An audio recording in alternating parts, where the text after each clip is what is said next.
All right, should be live. Come on, give me my. There it is. Okay. All right, welcome everybody to session number 20.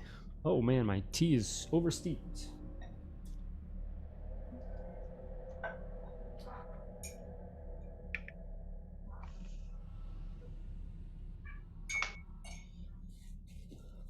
So yeah, for the power thing, Lan, you don't have any powers, I think, right? I have tech powers. Oh, you do? Okay. So Yeah. then, yeah, like I think each of you will have to basically delete your classes, like the class entry in your sheet, and then just re-add it. So you'll just clear it all and then just drag it over 6 times. Hopefully it doesn't F anything else up. But What that's to help Sorry, go correct with the powers, supposedly. what's the actual issue? So if you do an upcast, so yeah, let's kind of look into it, because I can't sit, I'm not super positive on it, but in our one shot we had issues. So Valen, do you have powers, or anybody that you can upcast? And those would be, let's try. anything Oh, I above see. You can't do the is it the slot thing where it doesn't let you Yeah. cast a different level? Oh, okay. So yeah, here Yep. I'll redo mine and then I'll see what happens. Do we have to So- reset the session ourselves, or like log in and log out, or you maybe just hit an F5 afterwards. try that? That might be fine. And that might work.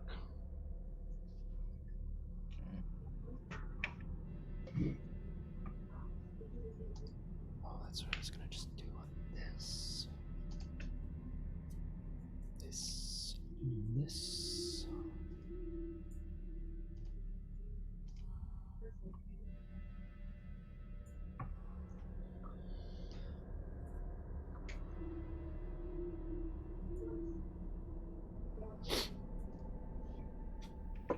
Oh, so I didn't do my downtime rolls because I was gonna use that for learning to use the sabak kit, getting sabak skills. And, Yeah, we do that.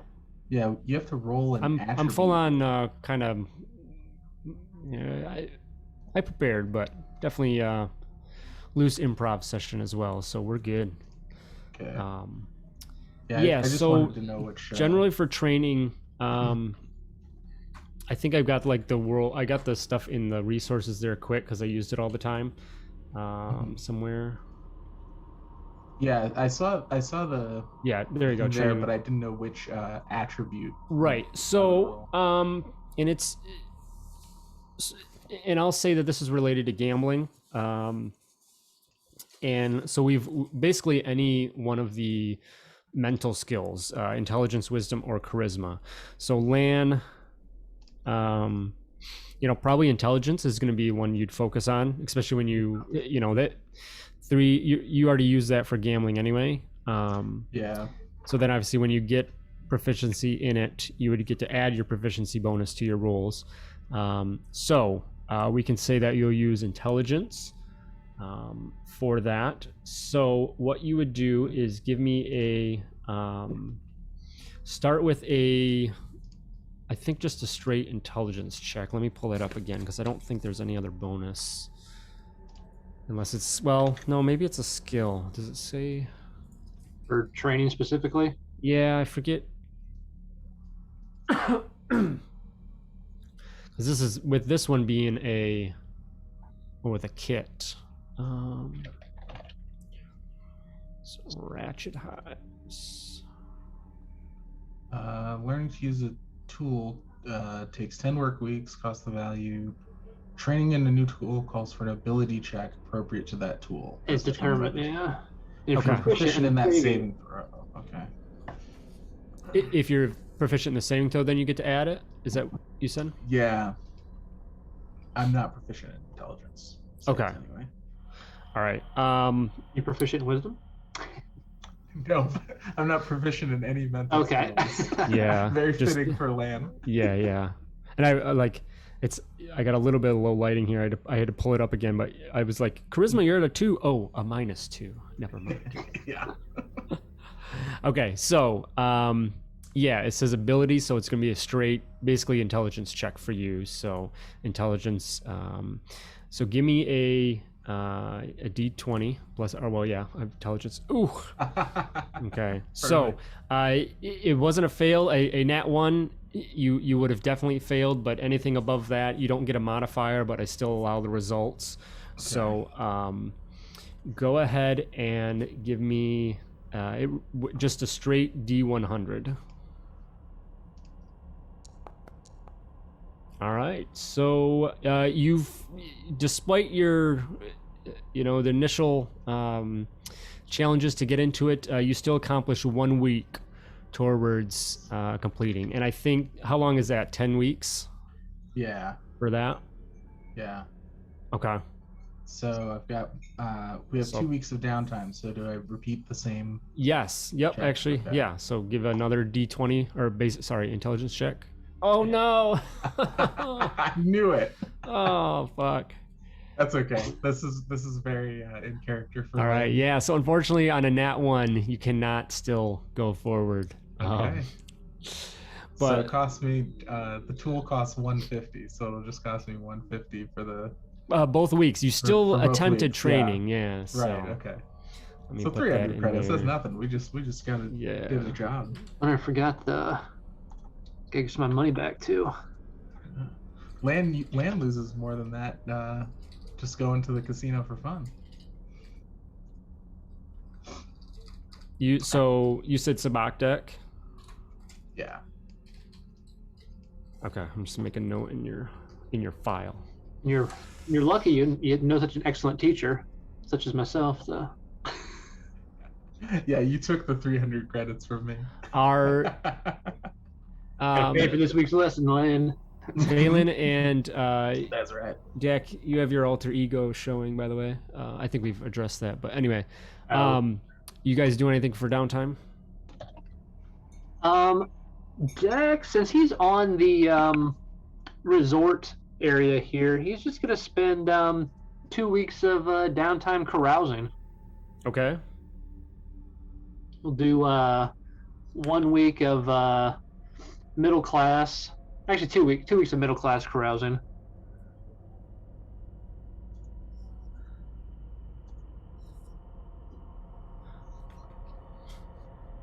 You said middle? Well, I'll do middle for the first one, then we'll see how it goes. Okay.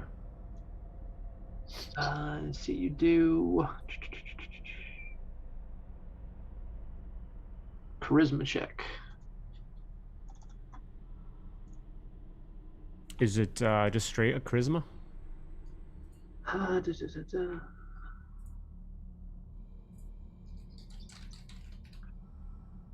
gonna do my once a session request that they put in a sub menu for the downtimes, so I don't have to control F.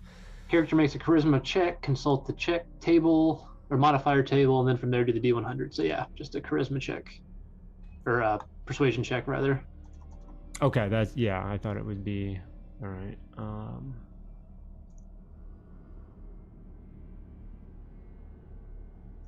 And then it's based, what is the result based on? Oh, never mind. It's just the level. Okay, yeah, we're good. Okay. So yeah, so go ahead and give me that. Ooh. It almost bounced the wrong way. All right. So +5 on your final check. D100 +5. So yeah, 59. So you make no new contacts, unfortunately. Okay. Oh, that's lame. That one's that's a steep one. Apparently. I guess. All right, we'll do a second week of drinking and carousing here. Nice. So I give you a +20.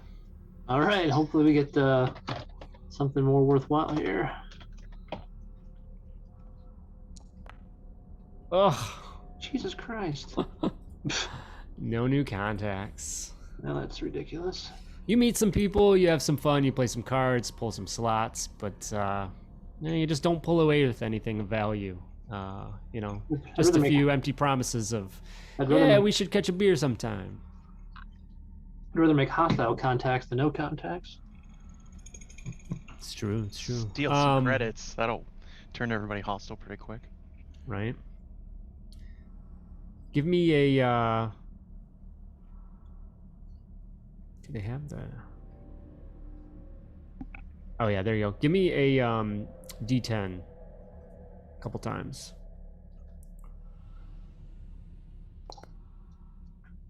All right, no complications. Lan, I think it's the same. I'm training. I feel like a nat 1 should just guarantee a complication, to be honest. Lan, roll me a D10.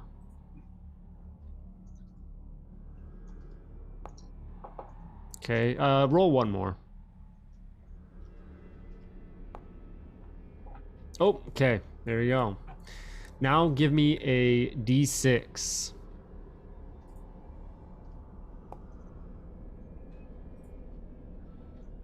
All right. So as you were about the resort trying to learn the game of Sabacc, you unfortunately just picked some grumpy, stern,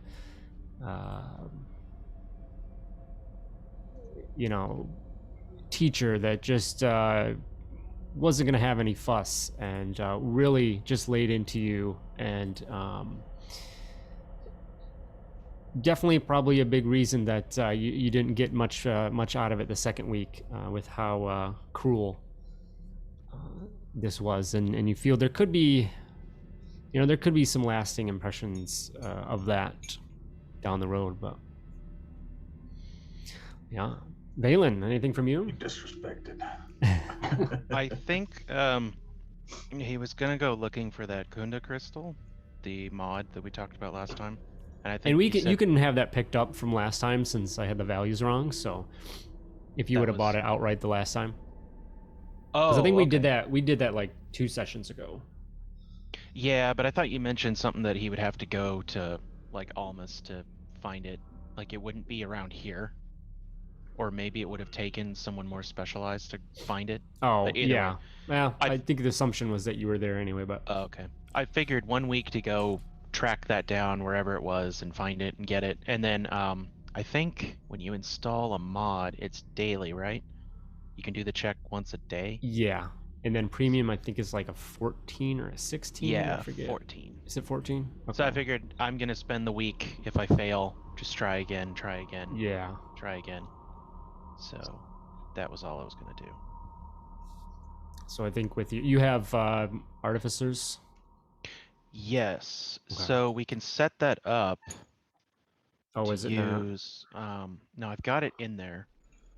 Proficiency is added, and I don't think I have expertise. I don't know. I don't think I copied everything over completely from Roll20. Did you have to manually do that one? Yeah, 'cause Artificers? it's not in there. Okay. I'm pretty sure I only had proficiency. I'll have to double check. Yeah, it was default ability. Intelligence or wisdom? You have to choose one? It lets you can't- it lets you put one in by default, but it doesn't let me I don't think it does like it did in Roll20 where you get to choose query it? No. Or at least I don't know how to how to do it. I would say you can go with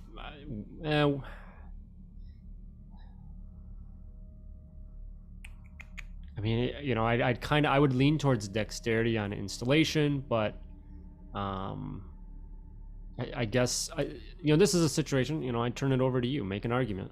Obviously, you're going to want wisdom, so. Well, when Jedi create their lightsabers, the crystals have to fit in there very snugly, and it's not something you actually do. I mean, there is some dexterity involved and some intelligence in the sense that you have to know what you're doing and know how to manipulate it. But the thing that really actually lets you put it in there correctly is by using the Force. So your connection to the Force is actually what drives the entire process and allows you to do it correctly. Because if you do it incorrectly, the entire thing will blow up in your face or cut your hand off when you turn it on. kind of a thing. So he would need to have some sort of connection to it to know how to do it correctly. That's good enough for me. Works for me. Whiz. Yeah. Dun dun. Okay, so then we're gonna give that a go. Oh, there we go. Total ass. Okay. Well, it takes you at least Not one bad. day to try again. It's all those people swimming and having fun. They're just distracting him. Let's see. Oh, you guys are supposed to go take diving lessons from the Gungan too. Oh, there we go. Yeah. Yeah. There you go. All right. So it just takes a couple days. You're able to get that set up and taken Bam. care of. Now I gotta figure out how to actually add that into. Since they don't have mods and stuff. What is and that? It adds a +1 to the save Casting? DC of your powers when you use the saber as the focus to cast it. Okay. So probably effects. So if you go to your effects section, and then I guess passive. I don't really know. I don't know the major difference in temporary passive. But other than just a category, and then I you could think add this it would in be there, passive. and then you should be able to modify your DC to all powers, right? It's Regardless of Let me double check it. alignment. Yeah, pretty it just sure. says you gain a +1 bonus to the save DC of force powers you cast when using this Okay. weapon as your focus. So Alright. it should be all of them. Cool. And that was all he planned to do. Okay. Did you check your power casting? Did you see anything there that changed? I don't know. It's not it's not actually casting a power anymore. So I don't know what's wrong, but it was doing it last week when we were playing just fine. So You're down 23 points, or you're down to 23 points of 29. So I'm at 29 on my sheet. on the front of your sheet or in the force powers? Both. Okay, it says 23 for me. Let me. Hold on. Let me long rest and maybe that'll. There it goes. I refreshed and Okay. that helps. So Yeah, let me try. I was trying to do project, but it wasn't showing up. it says cast at level, and then you can choose. I picked. So if I go third second level, yeah, go ahead. I'll let you do that. Was it consume power slot? That's not what we want, right? I would We just want- leave them both checked for now. See what it does. But then it doesn't. Nothing shows up on the screen for power and damage. Like you clicked it and then nothing happened. I clicked it. There is nothing here. It's not. Interesting. Nothing else is showing up. Oh, I see. The cast power button seems like it's not even there. Okay, so I unchecked both of those things, And it brought that up. and I casted at third level. So it should be 3D, or no? Let's see here. There we go. Okay.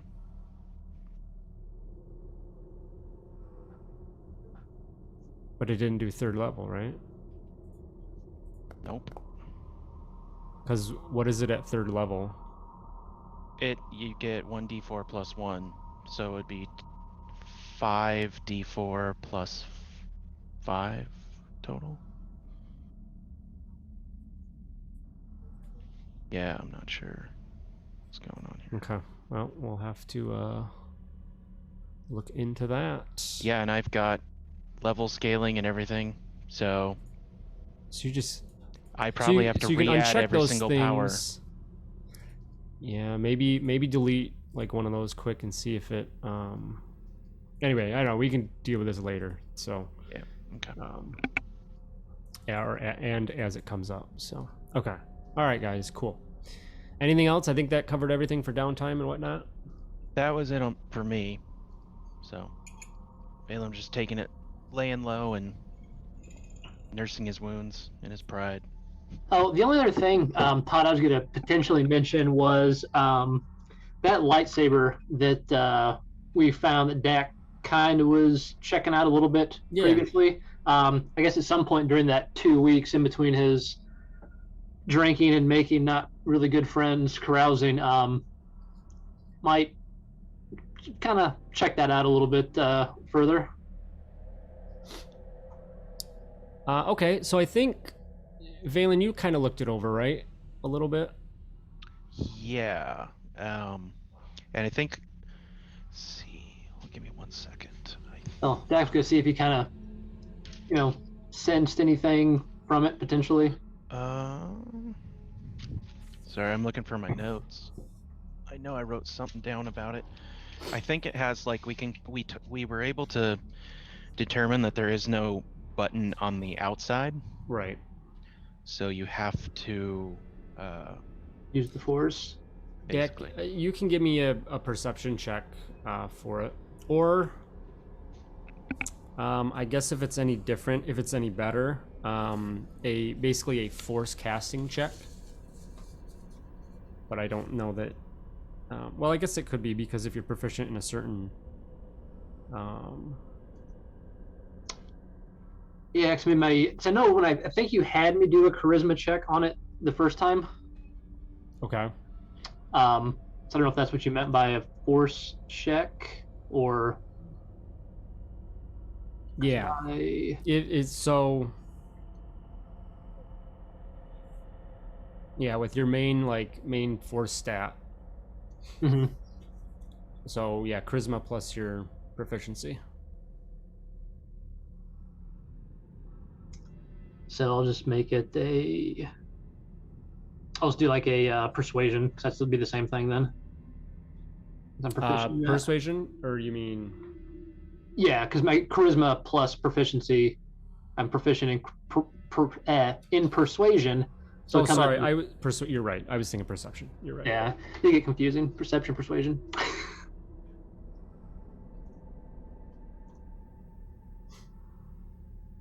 Yeah.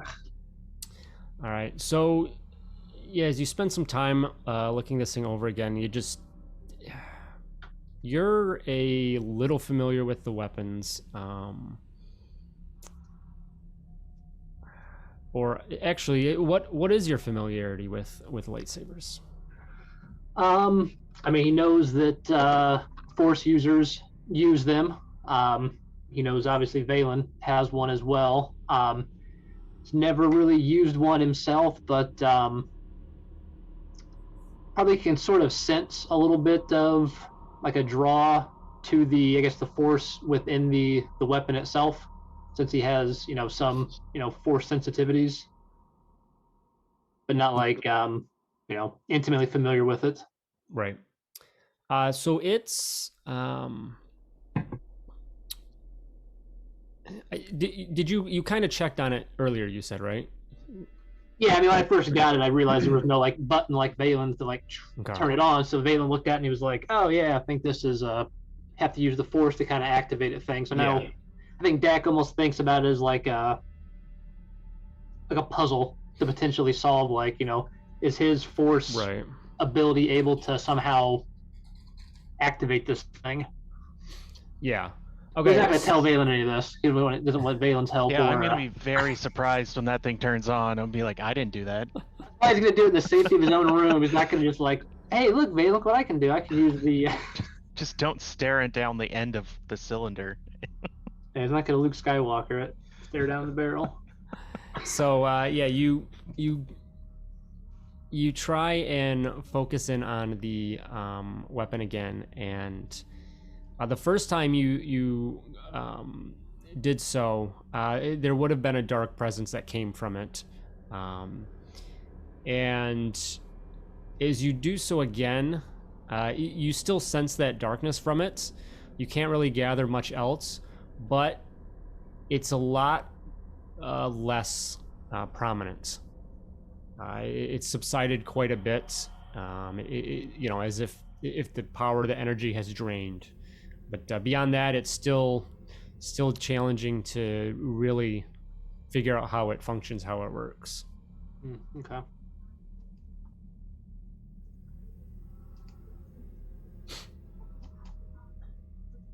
Did we ever figure out what kind of saber it is? Like simple or martial? No, I didn't. I don't think I specified. Okay. But we Yeah. never really bothered Right. checking that out. And either, I think that what you got, just really from your initial inspections anyway, it was tough to tell. Okay. So it was pretty unique, but.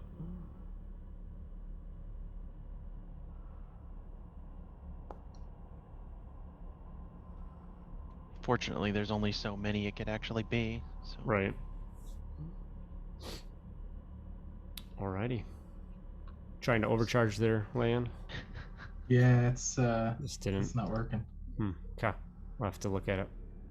I think when we can just add the situational bonus if we're going to upcast, that's probably the easier way to deal with it. Yeah. For now, at least. Yeah. Might have to re-add the powers in. So a lot of the automation is nice, but at the same time, like some of it's pretty clunky. Yep. Oh well. Better than nothing, I guess. Yeah. Okay.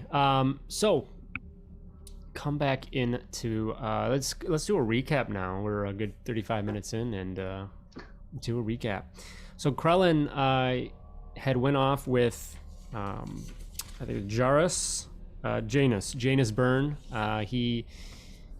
He had met up with he was the gentleman that came over to you guys while having dinner in the Aqua restaurant there on the resort, and Krellin took the opportunity to head off with him for a little bit. Might not be a permanent leave, but for now he's going to go and explore some other things throughout the system in the galaxy.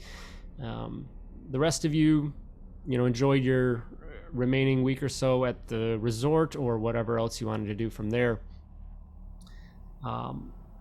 Dak, you do get a message from a gentleman that you recognize the name of, Armand Olin, who is Sella's father, the woman you helped out that you rescued the cat.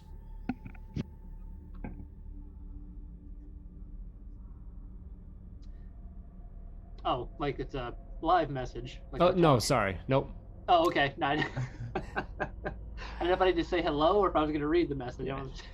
So you get a message, and just from him saying that a quick initial thank you again for helping out his daughter, and then he's wrapping up his business on Uffle, and his daughter mentioned your potential services you can provide, and if you'd like to meet up, can do so.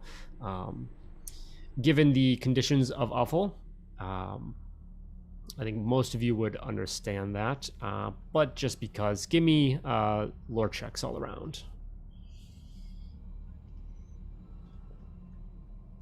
I don't think I've even heard of Uffle as like a avid Star Wars reader.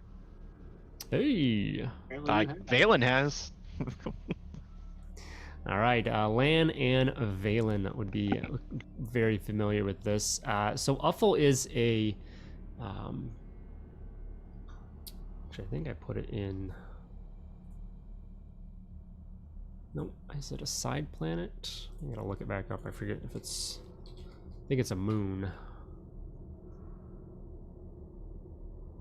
Yes, it is essentially like a moon, a celestial body that does orbit around Genarius, and it has a really nasty atmosphere that normal organic life forms like yourselves could not survive. You'd have to have a special suits and whatnot. But there's actually a massive droid like city, completely droid run. This QS2D is the main proprietor, if you will, on behalf of his owner, a Twi'lek that hasn't been seen for a long time.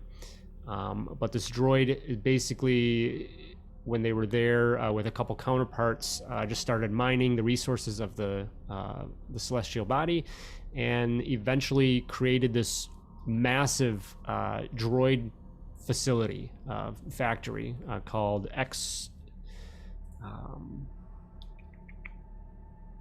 X24 is the city. And one of the initial like biggest hit droids that they came out with was basically a mouse droid. I think it was a little bit different than the other ones that were produced, but the mouse droid was one of their big ones. But they also came out with some war droids and definitely a good gamut of options there. They have offered organics to come in and check things out here and there, doing business with them, whatever. There was not too long ago, 10 years and some, there was an incident there where a group of people were there on tours. They actually opened it up for tours. It was kind of this PR stunt.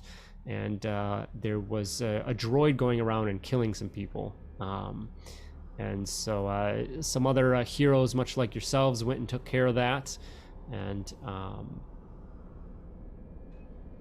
then, things got smoothed over and whatnot. But anyway, so Armand Olin was there carrying out some business, working on some business deals with the droids to, procure some droids for him. And there would be some transport involved, and so that's what he's looking to discuss.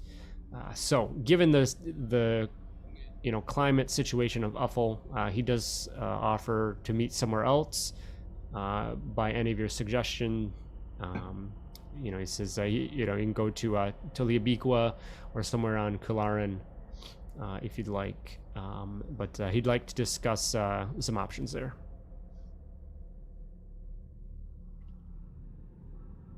I'm fine with wherever the pilot wants to take us. All right.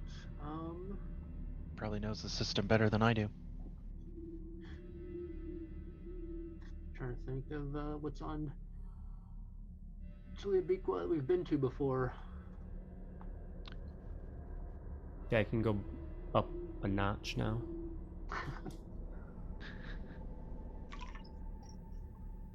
Hello. Yeah, that's good. You're good. Okay. I was messing with, I think, last time when Krellin was saying that people sounded different. I think I was like, you just messed with your mic settings. You're usually always fine, but this earlier was like, yeah. I don't know why. It was like I completely maxed out. Yeah, let's, I'll just say, meet us at, on Liabiqua and just select sort of one of the local establishments there that Dak and Lane have probably hung out before many times, and do our business dealings there. All right. Little home court advantage, I guess. Yeah. So you head to this establishment, and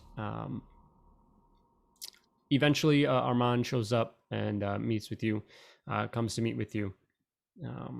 You can definitely tell right away that he's Sella's father. He looks human, but he's very handsome gentleman, and he definitely dresses very well put together, and he seems all business. But again, during the meal or whatever drinks conversation, thanks you again for helping out his daughter. I really want to offer my appreciation for that and going out of your way to help out. I know that little killer can be a hassle, but it's glad that even for something as small as that, you all took the time to help out, and that says a lot. Well, it was our pleasure. There's no job too small or too large for this crew. So I might have something on the other end of that. My daughter mentioned that you are in transports. Absolutely, that's one of my specialties. As well, I've just struck some deals, some business with the droids of Uffle to procure some of their resources, but some droids as well, and some of them are still in production, and I'll need them transported out when they are completed. So if you're up for it, I'd love to have you handle that task. Man, definitely sounds a bit more involved than the hunt for killer, but I'm sure it's nothing we can't handle. Oh, that cat, I wouldn't be so sure, but you never know. It did cause quite the stir on can't remember the name of the resort now. It's off the top of my head. Green Tree Point is the resort, but on Daruma. On Daruma, yeah. Real quick question, out of character. Does it seem odd that a planet full of droids manufactures other droids and then sells them to people? Organics farm Like, other organics and sell them to other organics. So And everybody's just like, man, like usually droids be like, oh, we want you to live free. We're not gonna sell you, but okay. So yeah, these droids actually are not very, not the right word, not conscious, but yeah, they definitely don't have any emotions of like greed or anything like that. So they're, they basically are just developing this, city, if you will, production facility. So Okay. but yeah, I mean, potentially. Not an L3 from Solo situation. Right. Right. Liberate the droids. Yeah. So he says, excellent. I will keep you posted on when these will be available, and if you're willing and able to deliver that cargo, would be much appreciated. Yeah, absolutely. Any general time frame on when you're looking for the delivery to be made? Is it coming up soon, or do we have a little bit of time to venture out and pick up some other business, perhaps? I was told that the production would wrap up in the next 2 or 3 weeks, and then towards the end of that. Okay. We will stand by and await the notification that the delivery is ready to be picked up. Excellent.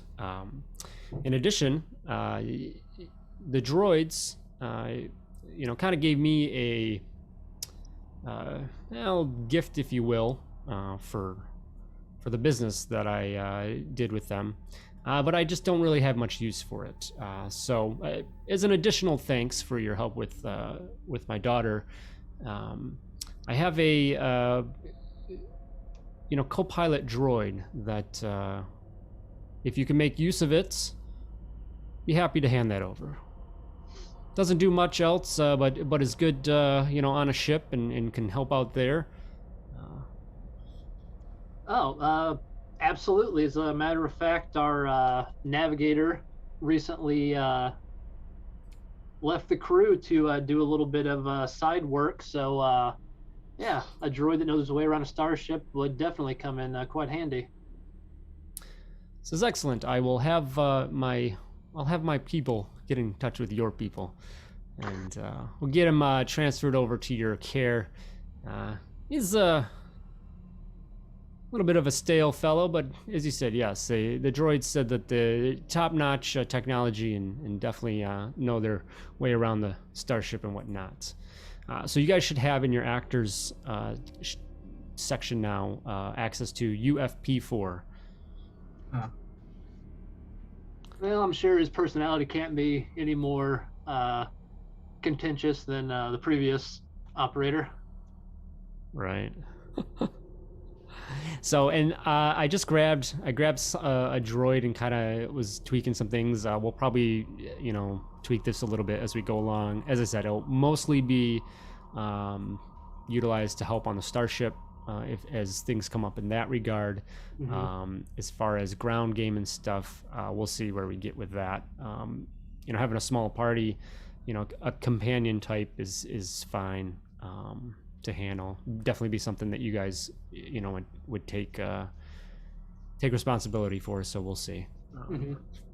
But yeah, all right. He thanks you again and heads out. That's all he has to say. Exchanges contact information so that when the time comes to make his deliveries, you can do so. Yeah, I feel like Dak's people is just like an alternate number that rings to his regular comm, and he uses like a fake name. Land's comm goes off. Hello, the Office of Dak Jorn. How may I help you? All right. So, with that, You guys, you had a few other days left in your weeks. Not much else going on, other than another contact by your favorite crime lord, Narama. There is a basically the message, as he often does. He goes on to say, "Please meet my representative, Venejano Haas, at the Hedrit Observation Lounge at 2 p.m. The next day." Today. You would get this message like in the morning. "I wish your services for a delivery of utmost importance. I prefer not to discuss the details in this medium, as the Therans have their long noses into everything these days. Suffice to say that the assignment promotes the welfare of Cularin, and you will be compensated appropriately. If you choose to decline, I shall bear no ill will, but I do urge you to at least listen to the proposal. You may tell anyone you deem appropriate of your plans, although I encourage you to exercise discretion, and be aware that I represent no threat to you, but others in the system may not be so kind."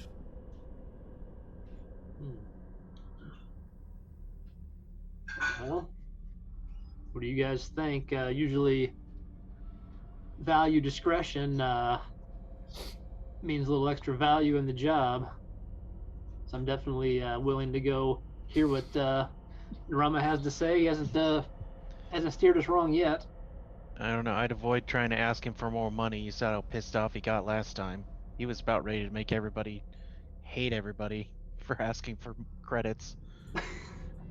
But so out of character, has like the Academy ever asked or talked to Valen about anything? He's just running around, just doing whatever and checking in occasionally.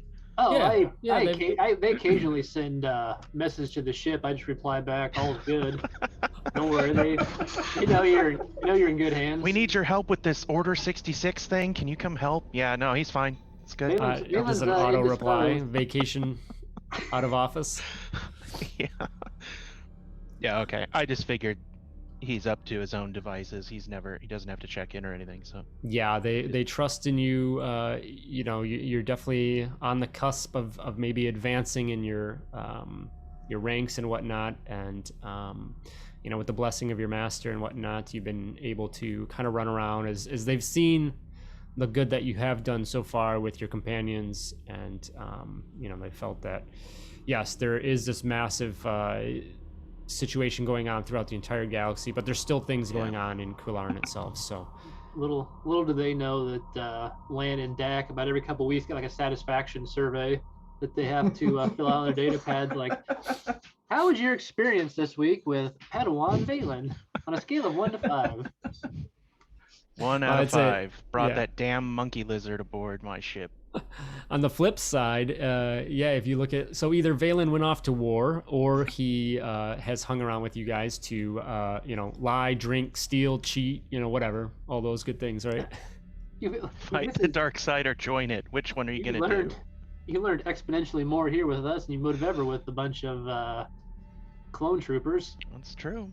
I set the symbiote loose in the galaxy. That's not a bad thing, right? Did we ever find any follow-up to that? It just ran off, and I think that's part of what made us disappear for 10 years. The shadow? Yes. I thought it was a completely different something else set of events. Oh, that's right. That was before that, wasn't it? Yeah. Yeah, I think he's learning a lot here. You gotta go out, and it's like school. You gotta learn what you need to know, and then you go out and practice it and screw up. There's a difference between intelligence and wisdom. You guys down at your in the players section on the lower left, you guys should have a number next to your names. You guys see that? I don't forget what it looks like for you. In the players. Yeah, I see a number, and then there's like a dice, and then what looks like a gift. A gift basket, yeah, okay. The gift one's weird, like that would give to somebody else. So you would click the gift on somebody else's name. Oh, do you have a gift on your name? Probably no, not. I have the dice on mine and the gift on DAC inlands. Yep, the other players. Is that the inspo? Yes, so that's the inspo tracker. It's not as fancy, but it works. Valen, go ahead and click the dice, and I think it'll just pop up in the chat that you used it. Okay. Why did it double? I don't know why it double came up, but No idea. So, okay. Oh, whoops. I clicked the gift. Here. Oh, I was gonna gift you one back. Yeah, why is it? Yeah, it seems like it's double posting. Interesting. I missed my little token though. I'm gonna try it again. Sure. Yeah, that's weird. I have inspiration clicked. Okay. Try it again. Give me another one. We'll see. I had it clicked on the sheet. Okay. No. Nope. Does it twice? Yeah, I don't know what. Weird. Okay, I'll reach out to the. Maybe I'll try to reach out to Deb, but it works. It's you know what? And there's another way. I'll have to maybe dig in the settings because I think like. Actually, I don't know if it like auto rolled anything, which we don't want it to do because I was trying to see if it would spit out a token, but anyway, so that's there. Keep a track of that and get you back the one. All right, so you guys are down to head over and meet with Venegiano. Yeah. How do you spell that name? Yeah, it is V. Let me just type it. Oh, there you go. Vena. This is the same person we met on the barge. No. Okay. No. Jano Haas. Where are we meeting them at?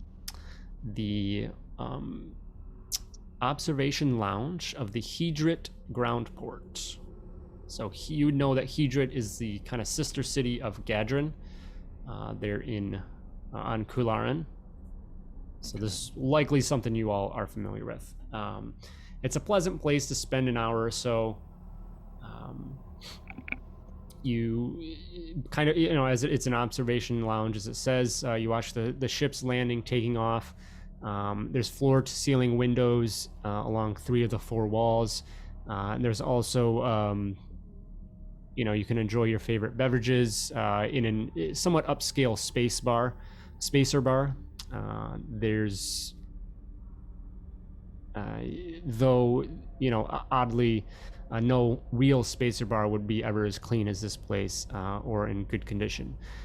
There's sporting events and news playing on large video screens next to the bar.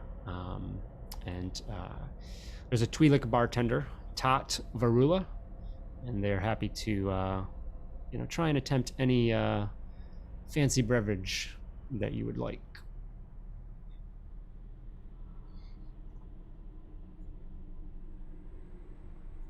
So, you guys all heading there, you said? Yeah. Okay. Yeah, I think I wanted to switch out one of my languages from I had Huddy, or, was it Twi'lekese, or whatever the hell they speak in there originally, but I switched it out for the Karites language. Okay. I wanted to put that back. Okay. So I have all like the 5 common ones. Togorese, why the hell is that in there?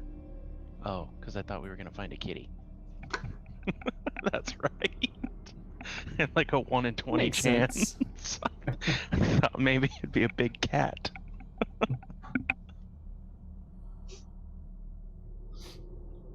All right. I threw in the working document of some food and drink and resources. So if you guys need some ideas on what to have, there's lots of good stuff there. So is that the Galactic Libations one? Yes, it is. Yep. Okay, I already have that.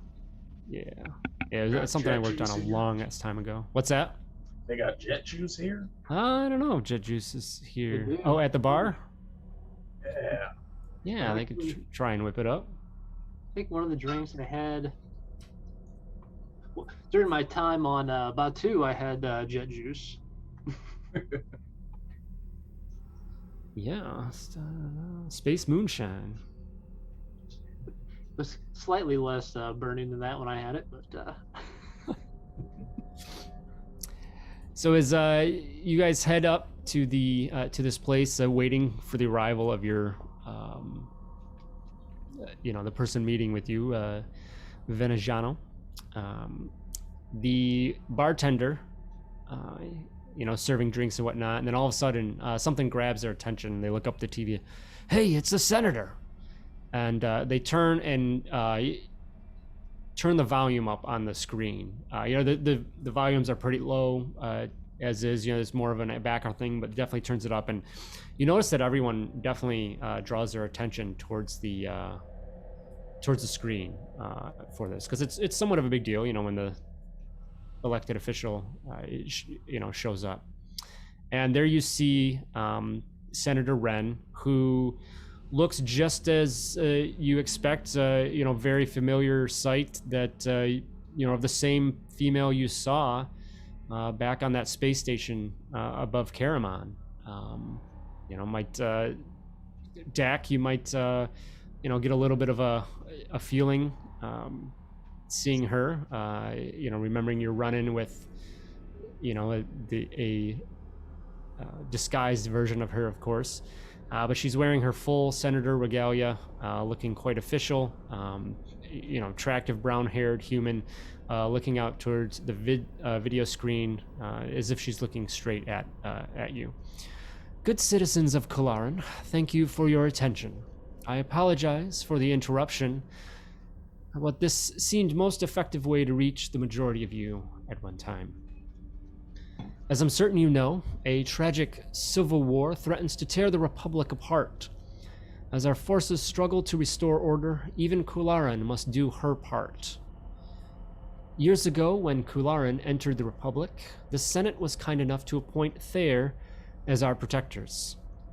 We should be grateful that they are here and helping us to keep peace. If there seem to be more of them than before in the system, that is because the war has escalated across the galaxy, and we, like everyone else, needs protection.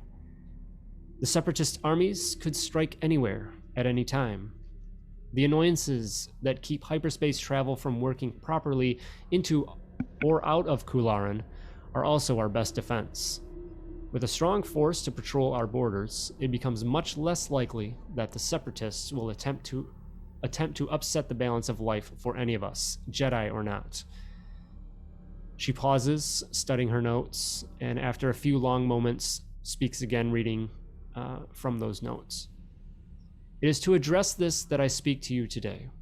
The Navy of Thayer, in their ongoing effort to prevent attacks in and on Cularin, has established a blockade of the system. Legitimate transport will, of course, be permitted in and out, with only brief delays for necessary inspections. This will cause some difficulty as shipments and travel are delayed, but it is in the interest of security for everyone. I hope you will accept the inconvenience and plan accordingly. It is all to provide a safer Cularin. I urge you to cooperate with our Senate-appointed protectors to minimize the impact of these measures. Thank you. The screen then changes and turns to the logo of the Republic Senate, and the bartender then quickly changes the volume back down to its lower level as a shockball match resumes. You then all realize the meaning of what she had said. Every time a ship took off from the ground port, you saw another starfighter painted in black and red of the Theran Navy follow nearby. Give me perception checks all around. A super cool black ship.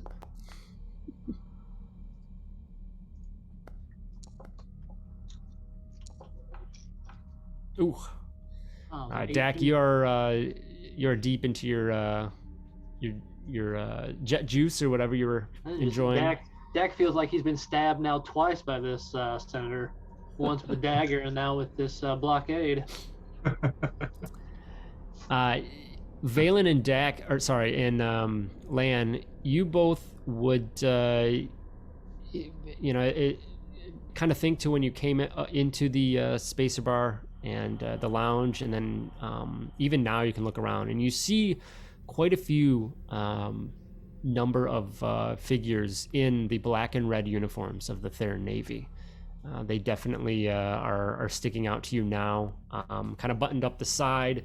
Anyone with the collar kind of unbuttoned, you can see like their black overall uniform with the red highlights inside, and then they wear like a kind of a flat topped hat, matching colors, of course.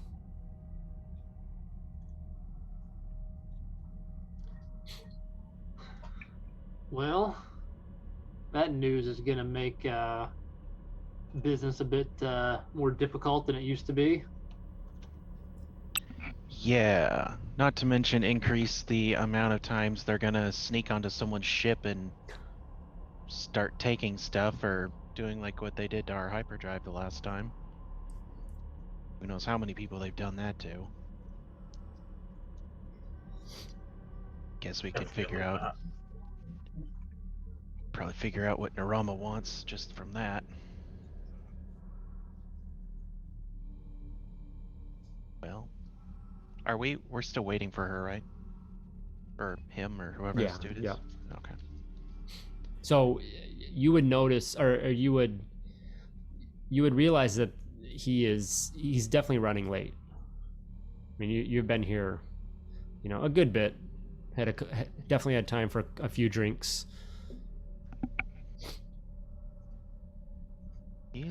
How long do we usually have to wait for this guy? Did he get held up, or worse? Maybe he's in the bathroom. Must have had some of those bantha meatballs. Another moment goes by, and then the door to the lounge opens up, and a dark-haired human male enters, and looks over to you all and waves, approaching the table where you're at. Forgive my tardiness. It seems our brave protectors needed to know every detail of my business on Cularin, my family history, that of everyone I've ever known, and every bite of eat I had in the last while. We ended up having a very lengthy conversation. He grins expansively, teeth very white under an impressive mustache. But that's all past now. I trust my friend Tot took good care of you. Leans and kind of gives a nod over to the bartender. If you're ready, why don't we retire to a more private venue? Gestures towards kind of the back of the room. And you see a doorway there that he looks to. Don't mind if I do. I'll get my space waffles to go. Good choice, friend. Good choice. All right. So you follow him, and it leads downstairs to a private room. It doesn't have the windows, but it has a lot of viewing screens and whatnot. But it's a pretty nice lounge, definitely equal in layout and whatnot compared to the upstairs. Veneziano, you can tell he's just charming and flamboyant. He just has that air about him, and you get a sense too. Dak and Lan, you get a sense that this would be a type that maybe you'd run with. A guy you might run with sometime as well. But as you enter the room, maybe take some seats. He throws a hollow recorder on the table there. And quickly an image resolves into a familiar four-eyed visage of Narama. Given the situation, I thought it best to verify for you that Veneziano is empowered to act for me in the matter of securing your services. I would like you to take a shipment of medical and non-military supplies to one of my customers in the asteroid belt. The Therans have been most diligent at preventing this shipment. The crime lord's distinctive gravelly voice drops to a growl, and I am determined that it get through. This is becoming most annoying. Please deal with Haas. He has answers to your questions and has access to appropriate resources. With that, the hollow feed ends.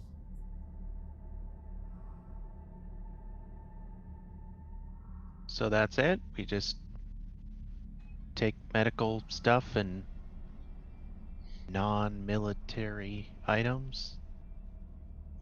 Yeah, He says, run The they're asteroid? non-military. He confirms. He says, yeah, everything is legit. It's just a matter of getting them through the blockade. But Why why is- won't... Sorry, go ahead. I would say, why is the blockade so interested in preventing this particular shipment from getting out? Likely because of who the customer is. Hmm. Are you at liberty to disclose that, or is that a need to know? Oh, of course. It's the Cularin Militia. Well, I could see that being a problem then. They have a base there in the asteroid belt and have had difficulties getting it stocked. Seems the Therans keep finding out when they're getting shipments and putting a block on them. Any idea how they are aware of it? Or at least some ideas to that end? No. Not specifically. You got a womp rat in the mix. The stated purpose, you'd have to dig through correspondence to find this, but any paramilitary organization that exists in Cularin may serve as a foothold for the separatists and must therefore not receive aid or supplies as a result of Theran policy. But more briefly, they don't want anyone else with power. How do they feel about the Jedi?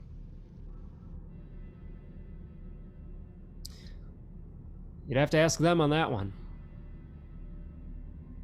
Because our dealings with the Theran Navy have not been great. I mean, they've been bad, but they've not been great. But with the Cularin Militia, we haven't had an issue. In fact, they've saved people. I don't know what this Navy claims to do, but I've not actually seen them do anything. And the militia has actually helped out. So I know who I'm backing if I'm put into a corner, but I don't know if we can claim that the Jedi have a stake in the militia or not. I don't know if that would be a wise thing to do or say. Be careful, Valen. That kind of talk might get you labeled as a separatist. See, that's the part that I don't quite understand. They're the good guys helping us stop bad guys who want to commit genocide. How on earth are they the separatists? And why? What'd they get out of it? Well, I don't know that they're deemed separatists per se, but I guess an organization working outside of the purview of the Republic could be seen as a threat to their wonderful democracy and freedom that they've given us with this blockade. That's the part that's rubbing me the wrong way. They claim to be about freedom and democracy, and yet here they are instilling the exact opposite values to get across their own little power grab. It's Well, like I'm not fooled. Well, I think that's pretty much a necessity, given that they're a smaller force than the Republic, and they need to assert their sovereignty among the general populace. The Navy or the Those militia? political science night classes are really paying off, Lan. Yeah, I was trying to up my sabacc game, and I didn't make that much progress, but I met an interesting gentleman with some particular ideas about politics out here in the Rim. So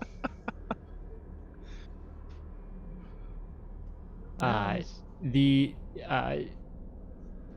Veneziano, he just kind of, you can see he's glazed over a little bit as you guys have gone on through all this chatter, and he just is the politics of it aside. I suspect that the Navy has managed to anger Narama, and he's a man of his word. If he says he's going to get a shipment through, it gets through, even if he loses money on it. In the long run, he profits. In business, reputation is everything.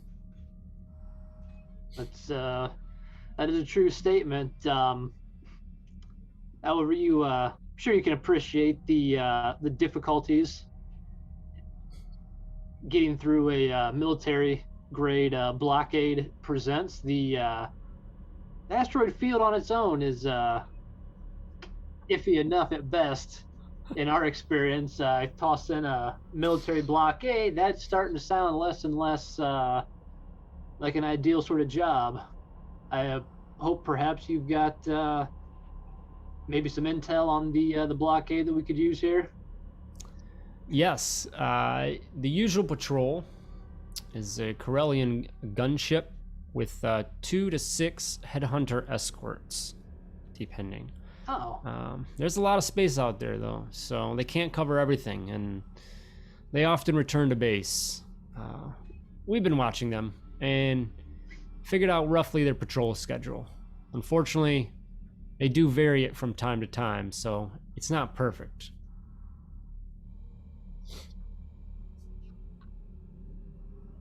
Well, I'm feeling better already about this, boys. How about you?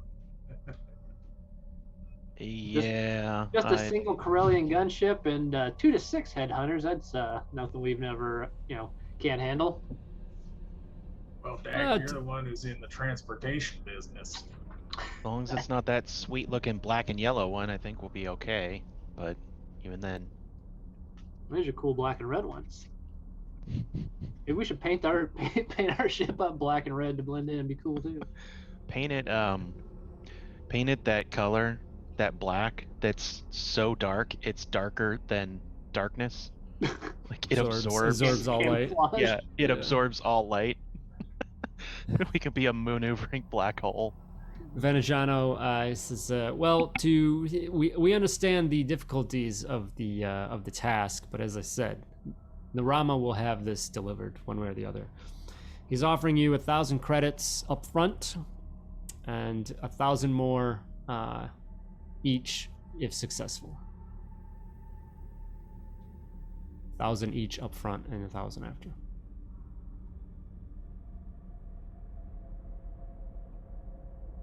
Well, the credits aren't the issue for me, but might as well give it a shot. We've had good dealings with the militia, and from the sounds of it, I don't know what the Theran Navy's up to, but my spidey sense is tingling. Will definitely help the militia get their supplies, especially since they helped us. And who knows who they're helping with these supplies? They might need them desperately. Well, as you said, Narama's interested in this one way or another. It's good for the reputation. Hopefully upon success of this particular delivery, it can be known that the Spry Hunter and Dak Jorn were the ones that had run the Theran blockade. That would be quite the tale to tell. But be appreciative of your somewhat bit of anonymity right now, as a large reason that Narama can't handle this himself is because of that reputation. His crews are being watched very carefully, and you understood how long I was delayed, which I'm sorry I didn't even apologize for, but because of my known affiliation. So, yes, it's always great to raise your own reputation, especially related to Narama, but in this specific instance, it's good that you might fly under the radar, so to speak. Understood. Is there anything else intel-wise or instructions you can provide on this job? I'm assuming the goods are stashed somewhere here within the nearby or here within the system. Yep, we'll have them loaded up. It's all just standard, metal and other supplies. We have a manifest ready to go. Other than that, once you make the delivery, we'll be in contact. I'll send you some contact information and let you know what to do from there. All right. Well, looks like you got yourselves a transport crew. I just want to be on record saying that the payment in credits is a bit low. So, it's understood that we're doing this job mostly for the exposure. I don't want this to give you an impression that we're cheap to buy. Not at all, friend. But I believe you understand that with working with Narama, there's a great value to increase your reputation and whatnot, so. Todd, remind me, is Spry Hunter outfitted at all with like smuggler type things as far as like compartments and stuff go, or is it just I don't think so. I don't think we really got anywhere in there. So okay. Getting to that, Veneziano thanks you, escorts you back up to the lounge proper area, and heads off and just says, hey, we'll be in touch, let me know when you arrive, and we'll go from there. He heads off on his way to do his things, leaving you all to begin your planning of the situation, basically getting past the blockade into the asteroid field to deliver this cargo. So that's where we're at now, is that planning. And in regards to the ship, I don't think there was, I don't know if, I think you guys had maybe a mod or two available to put into it.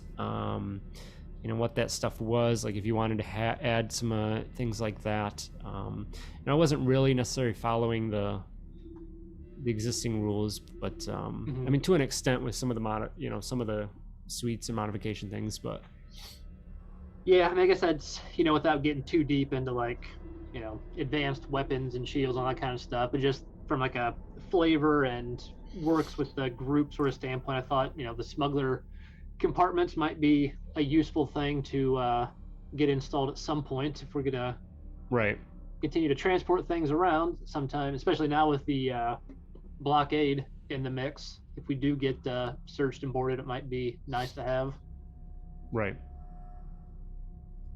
Yeah, I mean, for this specific task, you definitely don't need. You're not smuggling anything. It's not anything illegal or anything like. Right.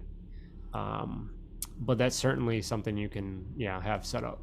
Okay, so maybe something we can either, see if Naramu can help us out, or we can go back to Rena. I'm sure she's got, capabilities for installing things on ships. She runs a shipyard.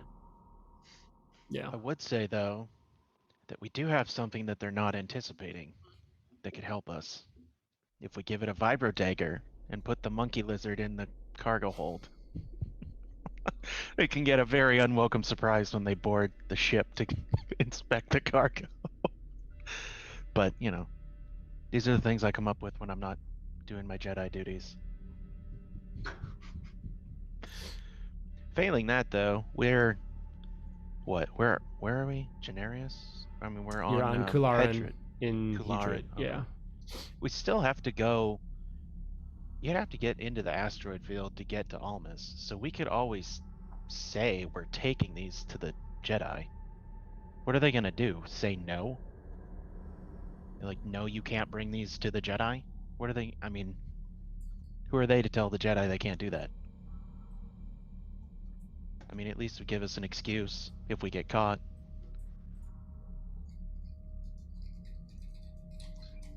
Well, I'm planning to not get boarded, but if we do, I suppose famous last words. Hey, even I get boarded sometimes.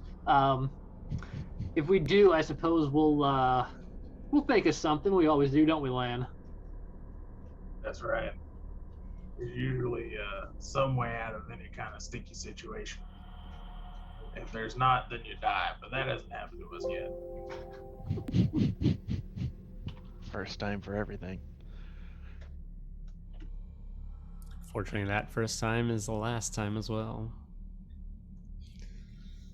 I've got a good feeling about this one. I mean, we've just got to run a blockade guarded by the Cularin military. We're completely outnumbered and outgunned. I mean, this is not too bad. So looking at this star map that we have as the backdrop, where Valen is, Yep. where are we going on the belt? Into Do you the know? asteroid field. Yeah. Do we have No, it doesn't specifically Okay. say. So. I was just gonna think directionally, see if there was a way we could like slingshot our way and pick up more speed so that we're harder to catch. I'm not sure. I'm not a pilot. Just spitballing ideas here. The pilots of the group. If you want, you can give me a piloting check.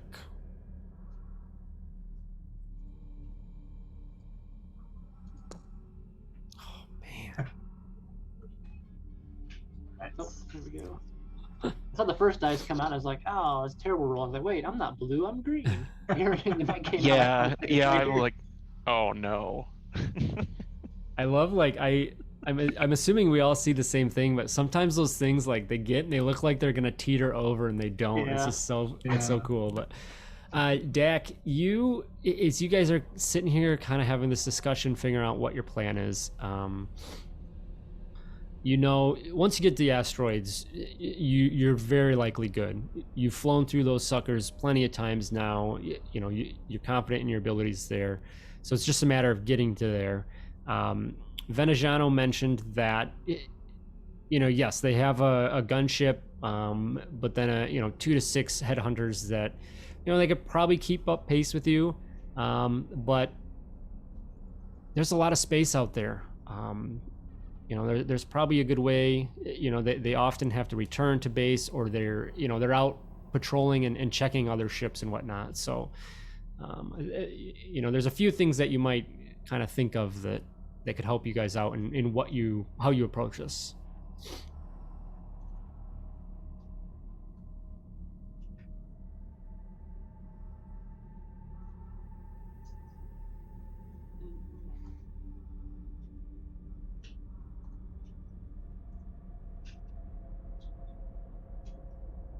Well, I'll defer to the pilot and the captain here, but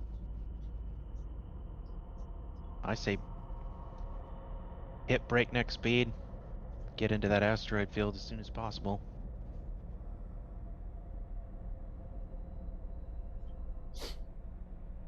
Well, Dak, you're a better pilot than me. What do you think? Well, yeah. I mean, obviously, getting to the once we get to the asteroid field, we're home free. But Lan, give me a technology check.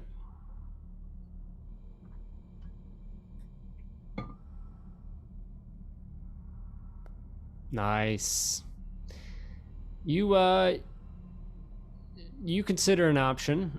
Maybe some recent events kind of help you think of this, but thinking back to on Karaman and the Desolation, that tracking beacon, and that maybe there's an option of trying to set up some kind of a distraction signal or something, draw the patrol away. That's an option. Basically, causing a distraction. The crybaby from Firefly. Perfect.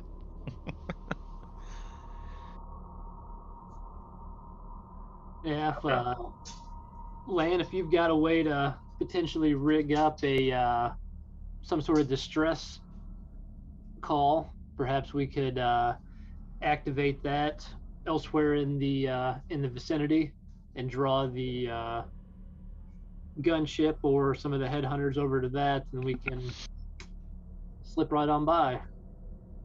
Sure, I can do that, no problem. I've still got the this old transmitter from the last job that I already hacked. Should be easy to futz with it, get something going. Yeah. We've also got laying around somewhere, I think, that original tracking beacon, the Cularin stuck on our ship way back then.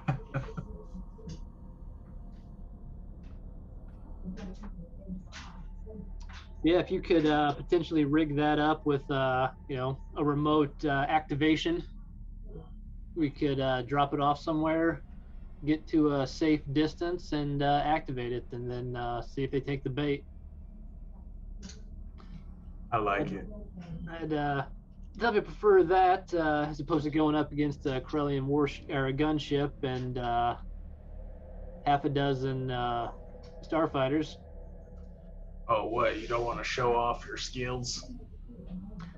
Well, I don't know if the old spry hunter's got enough in her to take that much on at once. It's got something that Corellian gunship doesn't have, though. A Corellian in it.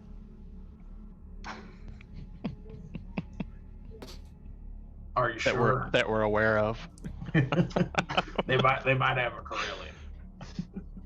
Well, you've got a Corellian.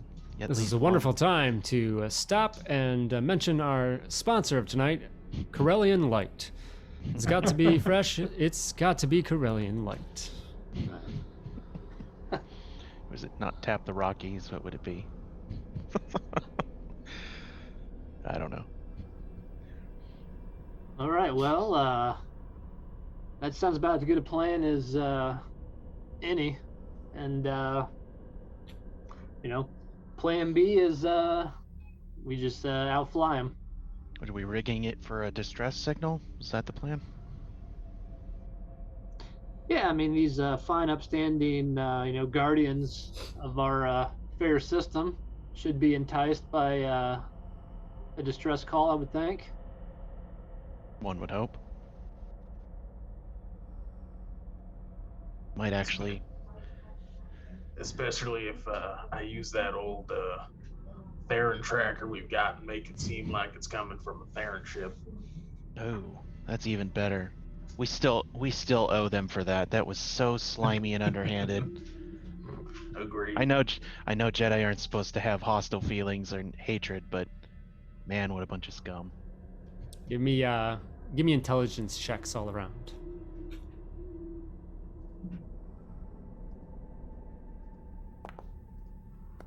Nice. Valen and Dak, as you were kind of mentioning this, you have a reminder in the back of your head about the good old friendly Bothan, Lieutenant Bisselt, who was the main one that last time came through and shook things up.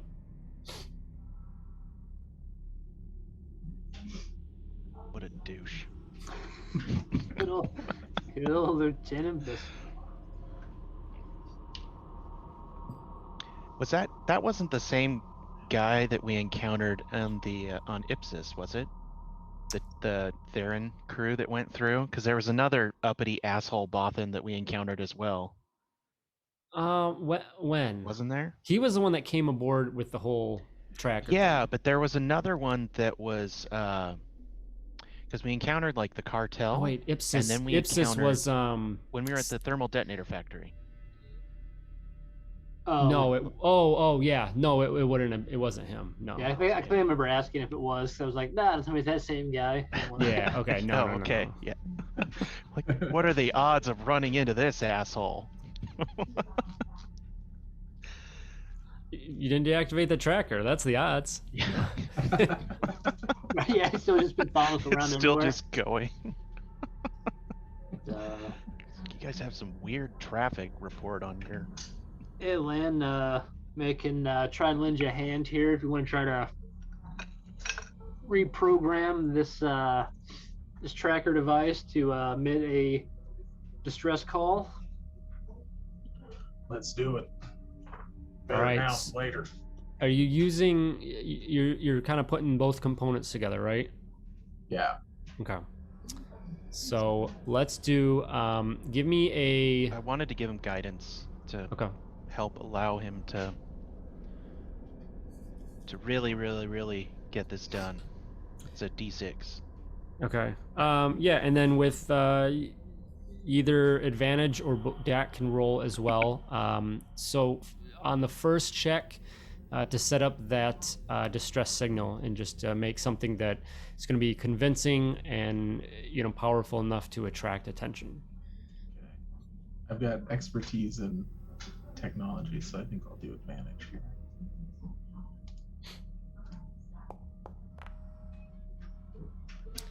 Very nice. And you would have guidance if you wanted to add on that, but that's pretty darn good either way. Yeah. You feel very confident that you've put together, this device to, call out as a distress signal to the Therans, and hopefully it'll draw their attention.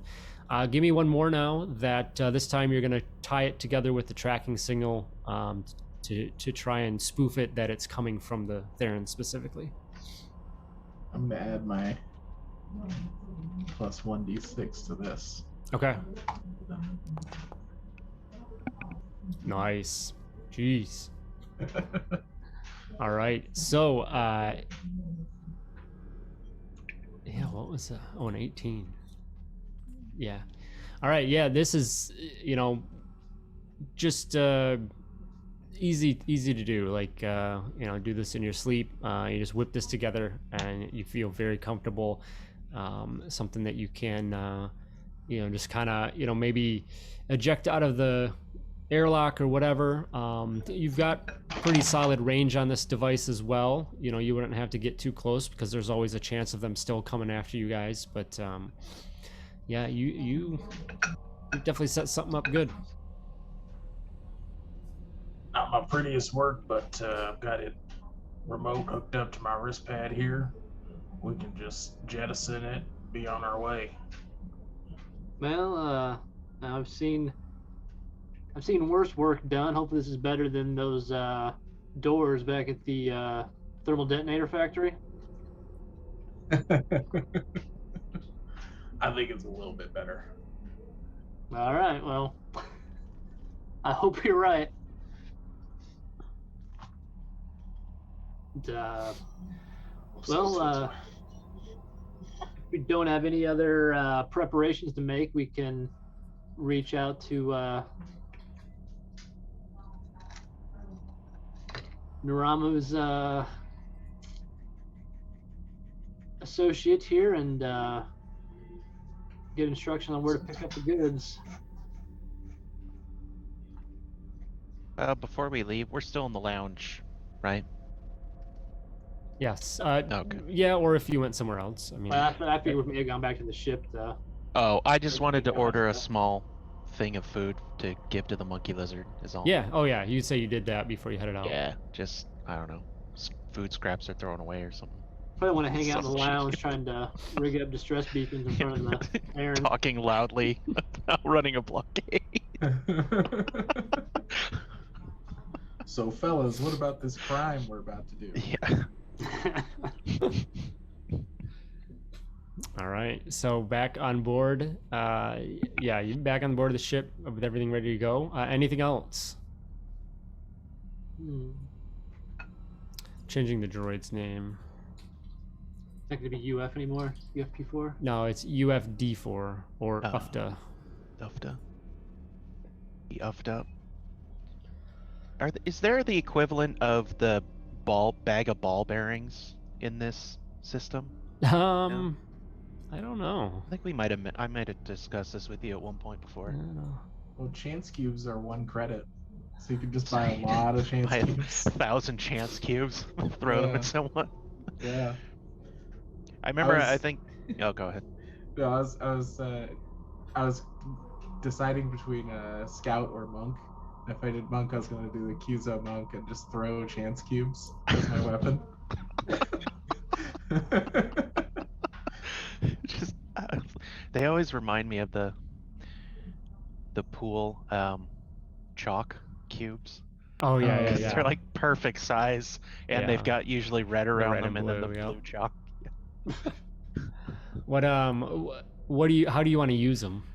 I mean, there's probably ball bearings in the world. I mean. I think that was just one of those things I was thinking about picking up. I had a note to myself at one point. I think what I actually was planning to do with those, so it might not even be relevant now, was to use them for project, because at the time we were still needing to have something, so I wanted something that you could just pull a handful out and let rip. But right. Okay. Yeah, so beyond that, I mean, like we said, because we've reworked how that spell or the power works, Yeah. but Yeah. yeah.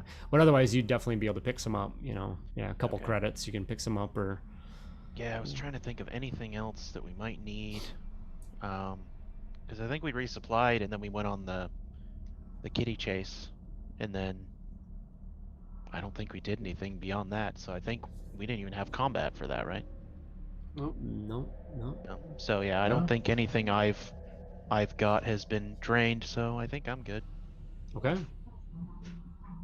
So they're ready to go. As you do head back to your ship as well, there's a couple gentlemen that meet you there with a new shiny droid. It's just kind of like a dark steel color, and it passes off Ufta to you guys, and he greets you. He says, "Hello, I am UF4A or DA D4." D4.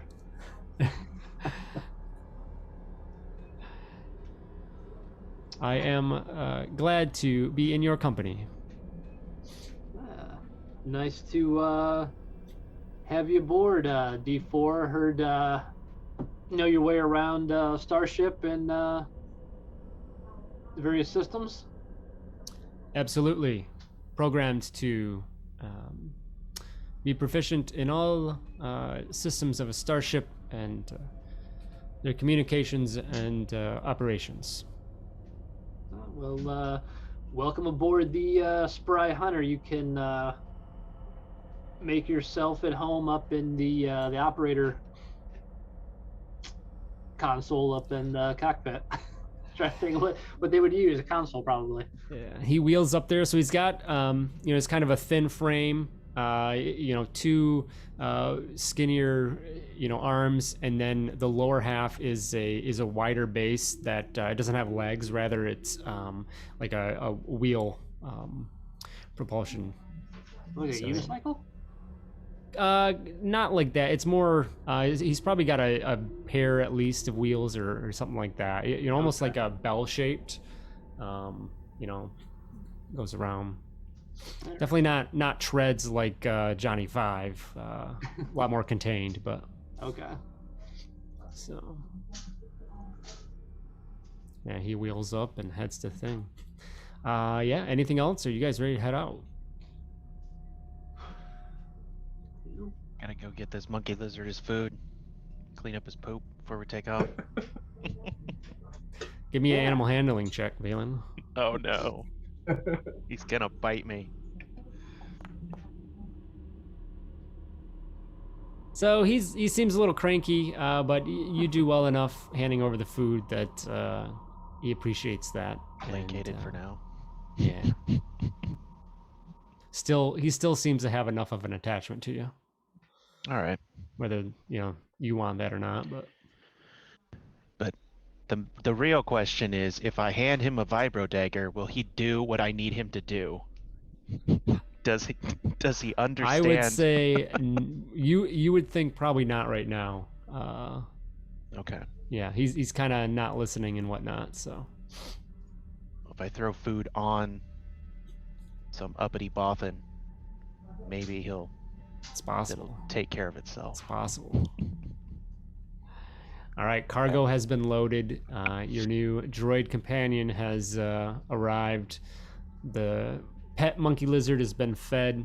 You guys are ready to head out. Fight up your ship and begin to head out. Dak, go ahead, give me a piloting check as you guys head out. So you guys are trying to. So what's your plan here with the device? Like, how are you? You just flying off the, out of orbit?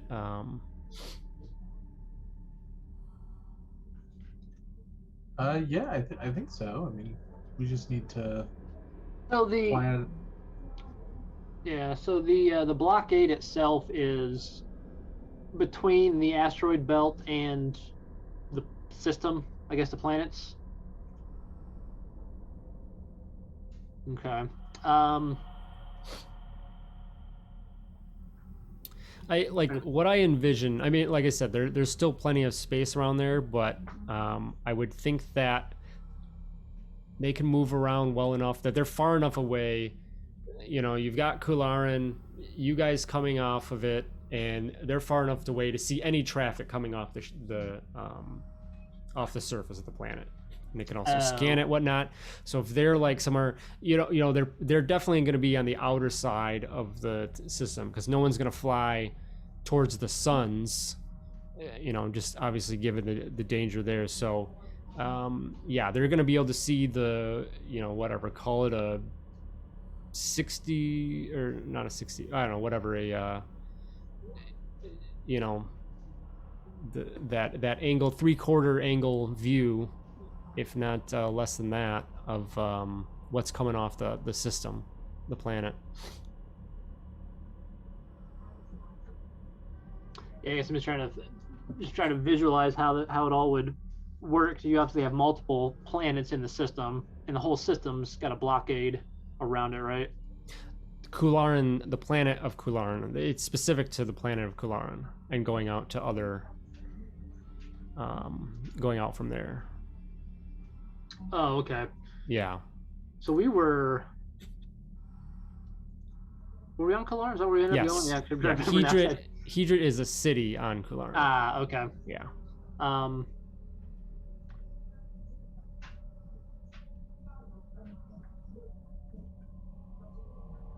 Okay, so as soon as we leave Cularin and try to go anywhere, even like another system within, or another planet within the system, they would likely try to stop us. Right.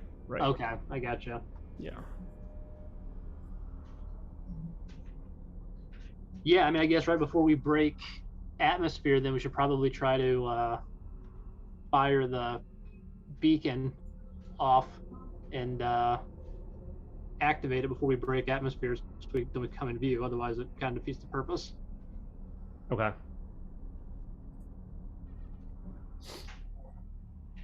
Before we break atmosphere? Won't that just fall to the planet? Well, I guess it depends on how we fire it. Just got something we can stick it on. Yeah, I guess I'm not. My physics and things aren't. I'm just trying to think. I mean, we come out and there's just a big, like, we're just there. And we're like, hey, look over here. I mean, that's stupid, I guess. Well, I imagine they're not right up next to the planet. They're kind of out, so they still have that visual range and they can move to intercept wherever they need to. Right. Because I think what you said, there's not that many of them, but they're still sizable enough that they can intercept. It's like a net. They can't cover everything at once. Mm-hmm. Well, and didn't we have, I guess, some intel on the ship itself on how it was patrolling? So a little bit, yeah. Like generally, it's the gunship with 2 to 6 headhunters that patrol around, and then that they occasionally come back to base. They're going to be checking up on other ships that go out.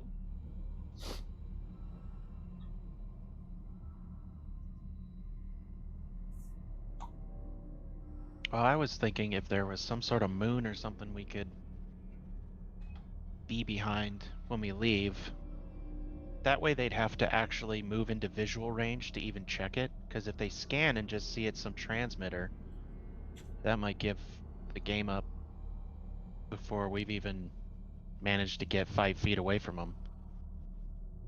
But like if there was some way we could visually block them from seeing it, at least initially, force them to actually go out and check and see. It would have to be close.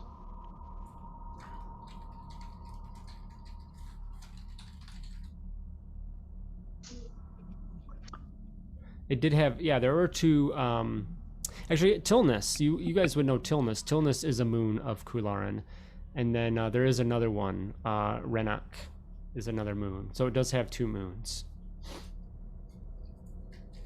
That's just my thought, though. If we want to dump it. Oh. Yeah. But yeah, if we wanted to just dump it, that's fine too, but I'm just worried that they might get a visual on it, or something might happen to it if we dump it in Atmo. There Like, is yeah. Lan, you would say that there's a chance, just kind of as you were creating this thing, that you could kind of transmit or project this signal, so you could like simulate that it's, you know, somewhere else, as opposed to it's, you know, dropping the physical beacon obviously is a lot more sure, but you know, you have a decent chance to try and transmit it as well. Okay, so if I have that capability, I think what Lan would want to do is project that signal erratically. Okay. So it would seem like they're getting kind of a faint signal and it's moving around. So just kind of generally distract them and they wouldn't have a clear idea where it's coming from. Okay. Yeah, that's possible. As long as we give them the general idea, it's in the opposite direction of where we're headed. Yeah. Yep. Anything like that works. Yeah, I figure we just, you know, project it to somewhere, you know, on the other side of the planet or something like that, where they don't have direct visual view of the thing, and make it weak enough that they need to get over there to, you know, to actually locate where the signal's coming from. Yeah. Yeah, that works. Yep. It's a good idea. I like it. Gonna go make sure the monkey lizard's safe. Strapped in. I was thinking maybe we could send him out with the thing. Oh, how dare you! Was Sputnik the dog? Or not Sputnik? What was the that's Cosmo. Cosmo. There, thank you. Yeah. Yeah, you guys, you know, you feel you're able to do that. So is that what you want to try and do, Lan? Yeah. Okay. So you guys are ready to head out. Dak, go ahead and give me a initial piloting check to get you guys up and out of the up and off Cularin to get going. Natural one, we all crash and die. Briefed on 18, then it rolled over to 4. All right. So it's you know, it's a pretty standard liftoff. You know, you've had better, but maybe you've had worse. So, but you get yourself up and out of there. Lan, go ahead and give me another. Give me a technology check to determine that to see that you can do what you're after here, to try and, you know, intermittently transmit this thing and send it out the way you want. Okay. So tapping into the ship's communications, you're able to broadcast the signal and do so without or do so with the way that you want. So you send out the signal in pulses, and beeps out, and as you guys are heading away from the surface, you look up and you can see this. You can see, you know, in the distance, the blockade, the large gunship and the patrols. And a few moments go by. You're approaching. They're not really moving. A few moments go by, and then all of a sudden you see the headhunters kind of scramble. You just recognize that something is happening. You know, their movement gets a little bit more erratic, and they seem to kind of like spin around, and they start heading into one direction. And then all of a sudden, so you can see 4 of the headhunters with the gunship. 2 of them head off one direction and the gunship ends up going that way. And then in a few more minutes go by, and 2 of the headhunters break off, and then they seem to go in another direction and split off. And it looks, you know, it looks pretty chaotic, as if like they're not really sure what they're doing as you continue to shoot this out. And you're pretty comfortable that, you know, you sent this out in directions you sent this out. It's doing exactly what you wanted it to do. Well, I won't say I'm not surprised at all, Lamb, but that looks like it might have worked. I think they may have taken the bait. Well, I'll say it for you. I'm a bit surprised that it worked so well. This is the first time I've ever done this, and I was getting a bit nervous there, but I'm glad it worked out. Well, remember this trick next time we're doing some transports. I'll give guidance to Dak, and I'll just go. Now that we've gotten through the hard part, now it's your turn. As you guys are, watching this,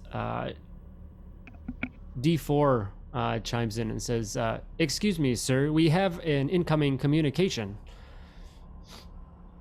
From who? I am not sure. It just the signal comes in. You don't have caller ID. I should decide. Do we answer this, or do we just pretend like we didn't receive it and keep on keeping on? You want me to answer in Shirawak? I guess would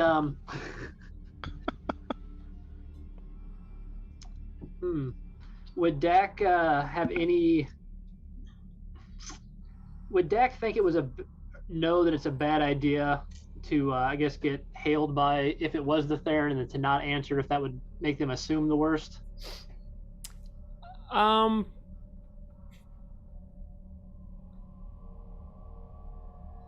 I'd say yeah, potentially. If you want to give me, if you want to give me an intelligence check in regards, or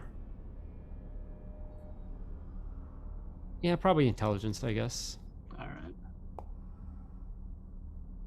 Okay, so right on the middle. I guess it's kind of your call. Who What knows? do you think?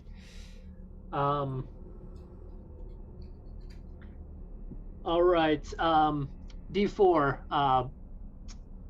If I point at you during the communication, I want you to scramble the signal like there's some sort of interference, and we lose the call. Looks at you and says, affirmative.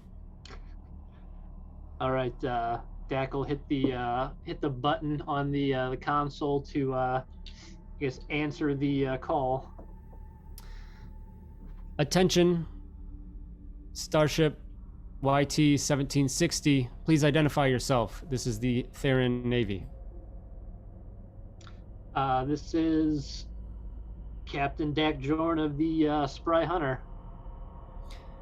Captain Joran, please stand by and hold your position until we have time to inspect your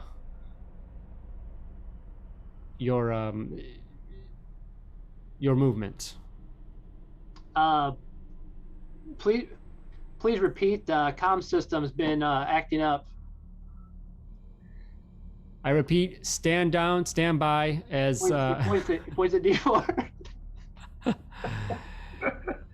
Go ahead and roll a... have a perception check for D4. Oh, it's perception as D4. As him, yeah. At least he's proficient in that. Oh man. No. D4. I'll have to fix this token. Oof. Okay. Ufta. So it's up to get an inspiration too. You can spend one for him. I'll allow that. Oh, you guys RP so good. You got to use it so I can give it back to you. Oh no! D4. We're taking you back. This guy gave me a defective shitty droid. Oh no. Using the old operating system or something. This is just terrible.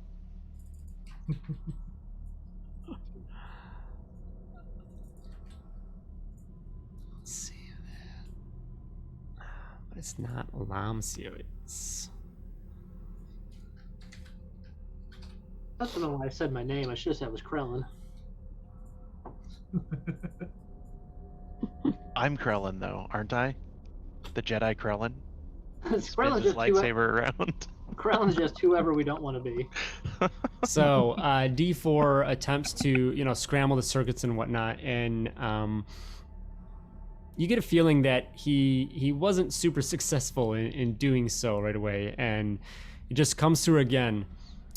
Attention, Spry Hunter, stand down and wait for inspection. We will let you know when we are available, but do not attempt to run. Give me, as a pilot, you can give me a perception check.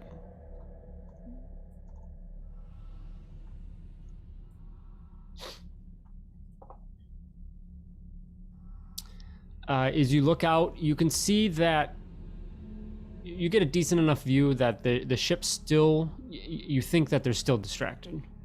Okay.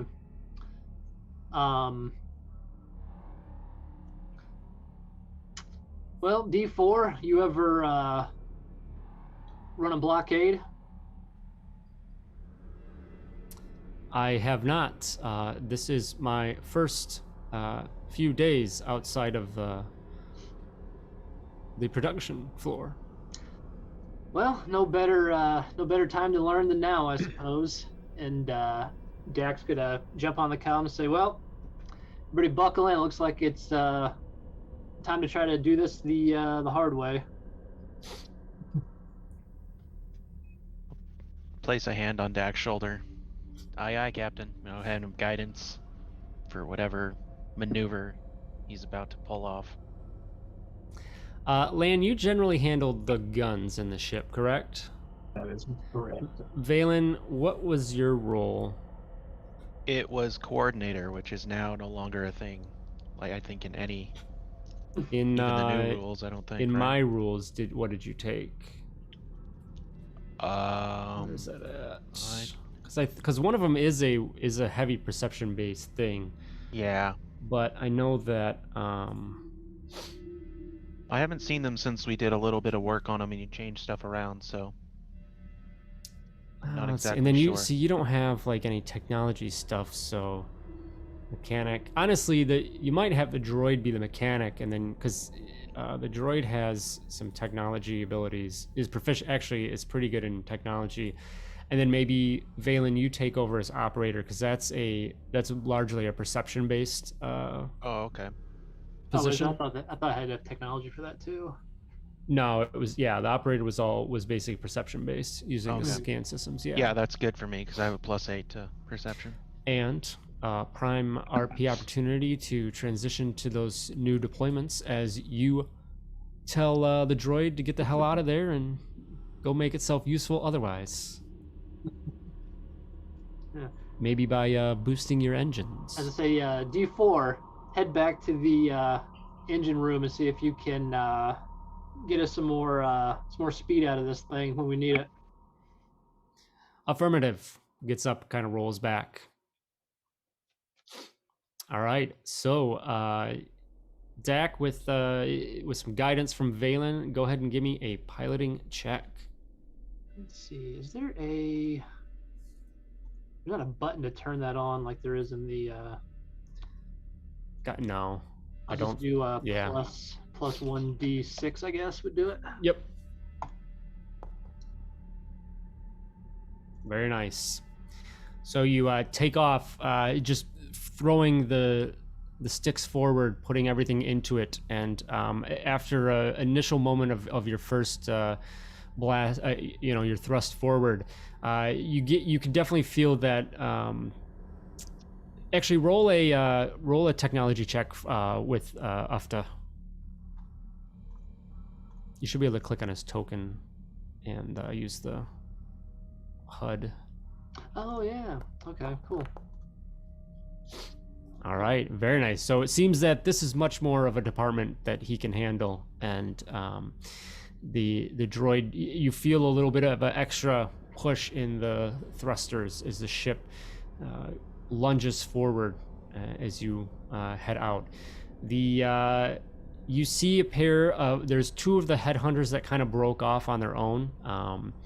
Seem to be somewhat coming towards your same vector, but they're pretty far away, and you think you can outrun them. Go ahead and give me another piloting check.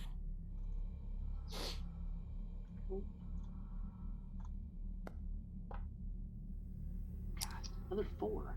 Rolled it like 5 times.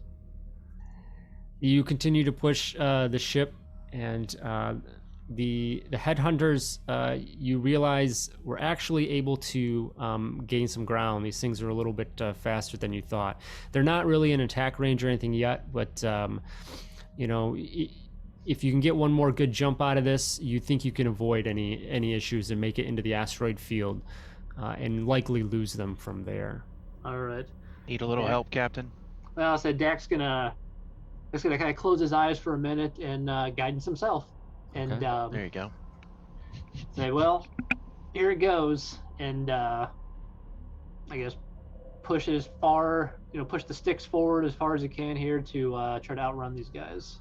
You can have, if you wanted, you could have Ufta attempt as well. Oh yeah, I'll get on the comms too and I say, "All right, Ufta, give it all you can back there." Another technology from him. Oh no! That's why I saved my inspiration. So, well, I'll do, just technology check. All right, so he'll give you +2 to the roll. All right, so I will do this again. +1 d6 +2. Nice, much better. So you look into yourself, calling on the Force to help you guide yourselves forward. Enough of a little boost, not as much as before. You think that Ufta's probably topped things out, but he's able to squeeze a little bit more energy out and pushes you guys forward. And you see that the 2 incoming headhunters just aren't going to make it, and they pull up as you guys get into the first levels of the asteroid field that are definitely much too dangerous, crazy for anyone to follow you in. And you enter in now doing the slalom of going through the asteroids. Somebody give me a D8, please.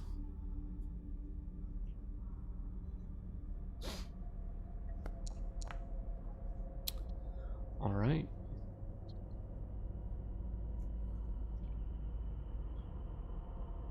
You've gotten past the blockade, you've just entered into the asteroid field, and you have a little bit further now to get to this specific location of the militia base to drop off the goods. You get another call on your comm system.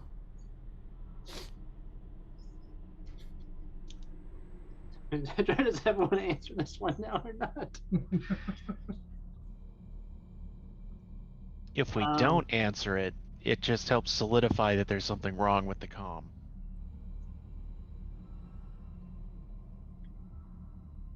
Man, I really need caller ID on this thing so we can tell where it's coming from.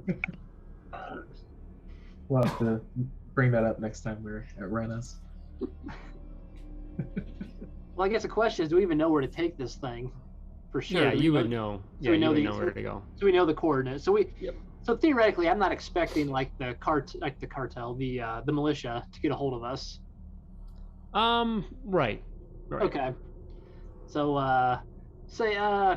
let's go ahead and leave that one on unanswered, Valen. Roger. It's just a steady signal. It keeps coming in. I guess in Star Wars world, I don't know. I mean, is there any indication at all of where it's coming from, like direction, signal, or anything? I don't know how this stuff works. I couldn't tell you. Okay. Stands to reason if it's in space, it's like an omnidirectional thing that Right. might be hard to pinpoint. Okay. Yeah, I guess from our sensors or anything, you said we're not able to see any of the Baron stuff following us any longer? Valen, give me a perception check.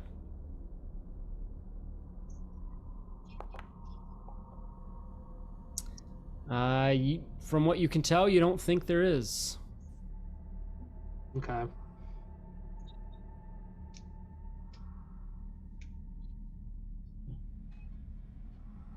All right, go ahead and answer this thing. Be ready if we need to cut him off, though. All right. Maybe he'll Valen do better than that droid did. As Valen you will answer the just- call, Sorry, go ahead. Were you gonna say something else? I was just gonna say he hits the button, but he doesn't say anything. Okay. Just so we can hear what Immediately, they're there's saying. just heavy static. Someone, anyone, is anyone out there? This is the aggressive negotiation. The captain and officers have been murdered. We're dead in space and leaking atmosphere. Somebody, anybody, please help. That name sounds really familiar. I'm trying to remember why. Padme. Okay. Aggressive. Oh no, so that's negotiations. well, yeah. So okay, so that. But I thought Just it came the from somewhere in the quote, campaign, yeah. though. I meant not. I mean, I knew it was from. The name was from that aggressive negotiations. Man, do we is recognize? this- do we Is this recognize your the name of that? distress message? Like, are we picking it up ourselves? Do we?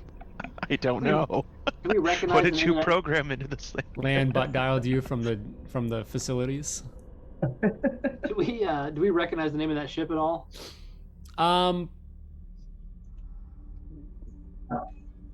Not necessarily. No. You can give me lore checks. Okay.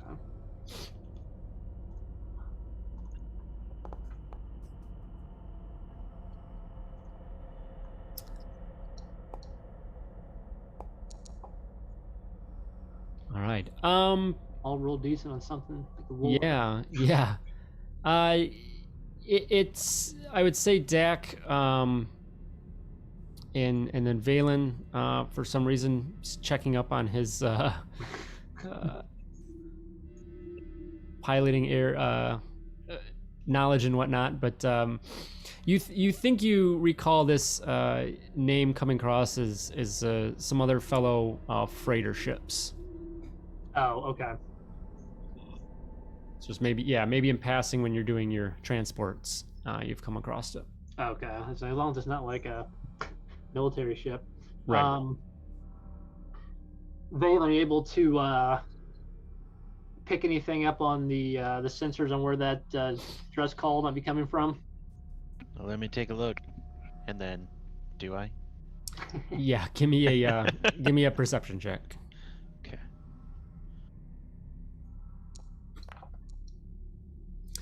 All right, very nice. Yeah, you're able to lock on the signal, and you pick up on the origin of that. It's not too far away. It's a little bit out of the way from your direction, your path towards the base, but it's definitely reachable.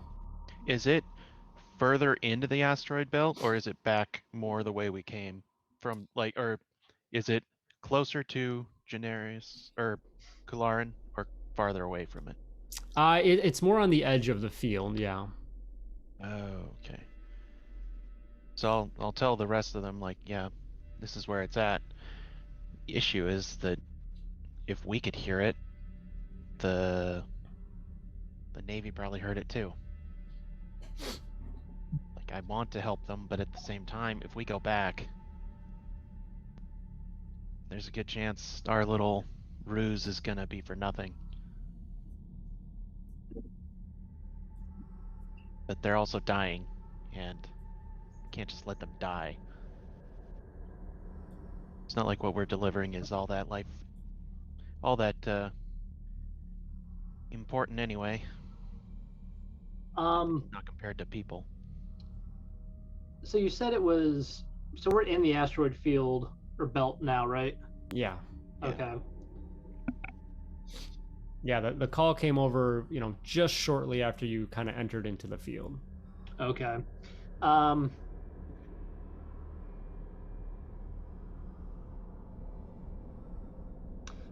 Well, let's we can kind of head that way and take a closer look and see. Also want to be on the lookout for pirates. They've been known to operate here in the belt, and they're not above the same trick we just pulled of using a fake distress call to lure people in. I will say that with Valen's check earlier, trying to locate the signal, he did not pick up on anything else really. Okay. So it was really just this one signal. Yeah, and I mean it was pretty weak, but so you can tell just from that this ship it's probably pretty damaged. I mean the call came over and even said that they were in a bad way. On the other hand, if we do turn around and help them and the Navy catches up, we can always claim that we heard their distress call and that's why we ignored them. Yeah. Gives us an out. With the distress call this week too, it may not have gotten out much further beyond the asteroid belt, so they may not have been picked it up. But that's a good cover plan. I like you're starting to catch on. Always good to have a cover story on why you're doing what you're doing. Oh yeah, I'm learning from the best. That's the lie part of a lie, steal, cheat. Yep. Dak and Lan School of Finer Living. We'll make when we send your report card into the academy this month. We'll be sure to give you extra merits on that section. Nice. I'll get a free lollipop or something for doing good. Get a B for bounty hunting. A C for cheating. And an L for larceny. All right. Well, let's go check out and see what's going on with this freighter. See if we can lend any assistance.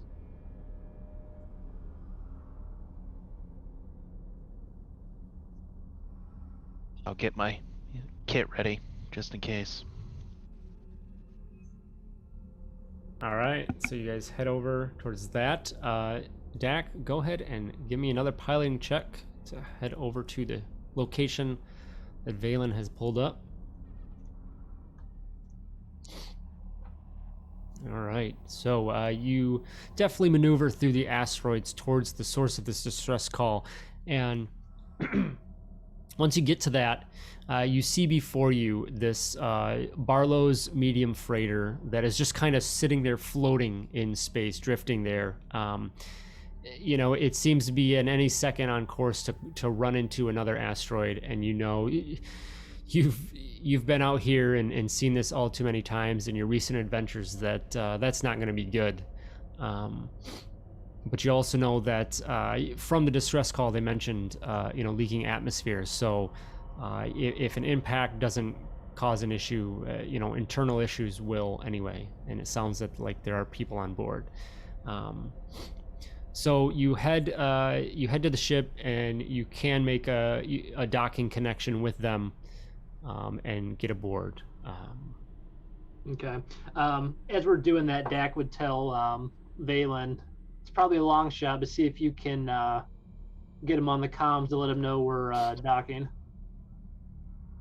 All right, and he'll pull up the comms and try to get some sort of signal through any way he can.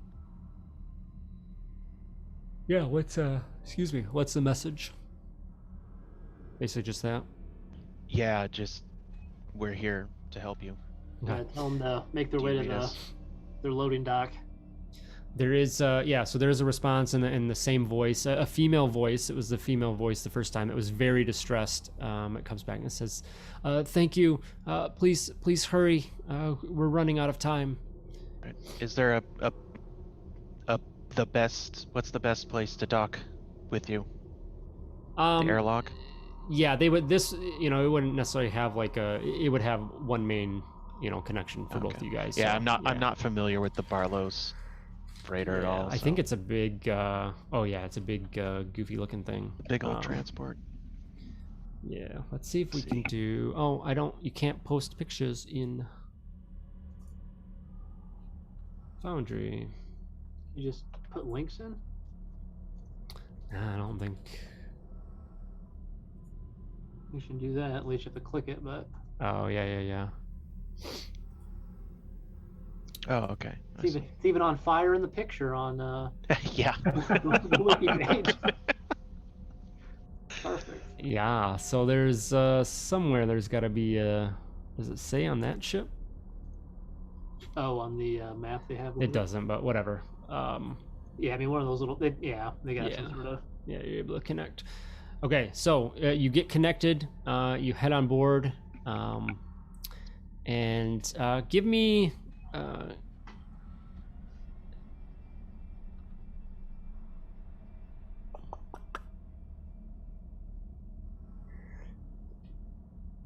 Well, okay, so you guys come aboard, and it's quiet. There's, there's a few moments before eventually a woman comes forward, and you can tell she's just, she's very distraught and whatnot. She's been, crying and whatnot. And she just comes forward and says, thank you so much. Do you think you can help with the repairs? We just, my husband, they killed him. Whoa, slow down. And she's just, she's a mess. She's a wreck. Was it got him. pirates or what happened here? It was the Therans. They boarded us. We need to take care of the repairs.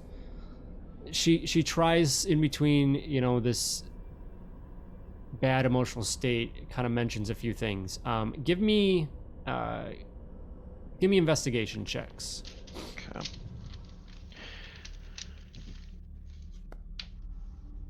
And then two, I don't know if this will play into it, but does this look like some sort of medical stress? Like, is there something wrong with her medically? Not really, no. Okay. It's definitely more of an emotional thing. Okay. I just wondered, you said they were losing oxygen, so I didn't know if it Right, might be... right. Yeah, no, she's... Yeah, yeah, not even without... You've probably got a decent passive insight anyway that, like, you can sense that it's... Yeah. Okay. Something else. Okay, so, Dak, with the help of this woman a little bit, she kind of points out some things, and you get a decent... Just with your familiarity with starships... you get an idea of what's going on. She said there's, they're dealing with atmosphere leaks and whatnot, but there's a way to make some repairs, or maybe reroute some systems to just get things taken care of. So, okay, I'll jump on the comm and a D4. We need your assistance over here on the ship. See if you can reroute the power on this thing to get the life support and atmosphere back online. Affirmative. He rolls on behind you guys and goes through and taps into the systems, and he kind of mumbling to himself, is like, yes, I see the issue here, and he goes to begin working on repairing that stuff. So give me a technology check from D4.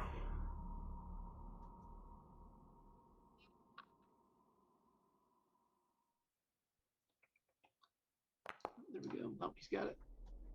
I think every time Lan rolls it for him, it comes up to be a 15. So we'll just keep letting Lan roll. Yeah, very nice. So it doesn't take long, and you guys, you guys would have been aware that you're going in the ship, so maybe you took a breather on or whatever. Mm-hmm. But I have a rebreather with me. Okay, yeah. So you definitely you can feel just kind of that repressurization happen, and seemingly the droid has helped take care of the situation from there, and has also taken care of any other repairs to get the ship back up and running, at least stabilized and get its kind of propulsion jets or whatever to at least get it to stop running into the asteroid field, and avoid that. All right. Sorry. Don't believe I caught your name. I don't know if she's old, call her ma'am, or miss if she's young, but I don't know that I caught your name. She's she's kind of like middle-aged. Okay. She says, my name is Gilly Narvis. Well, Gilly, our droid was able to get systems back online, at least well enough, you should be able to get to spaceport somewhere and get proper repairs done on this ship. You see that she's kind of listening to you, but she's turned and she's looking towards like some cargo where you guys were at, and you can just see distraction in her face, and she says, Kaylee, it's okay, you can come out. And a young girl then crawls out from behind a bunch of cargo and then rushes towards her mother and just kind of grabs her around the leg. And then Gilly turns to you and says, yes, sorry. Thank you so much. I don't know why they would do this.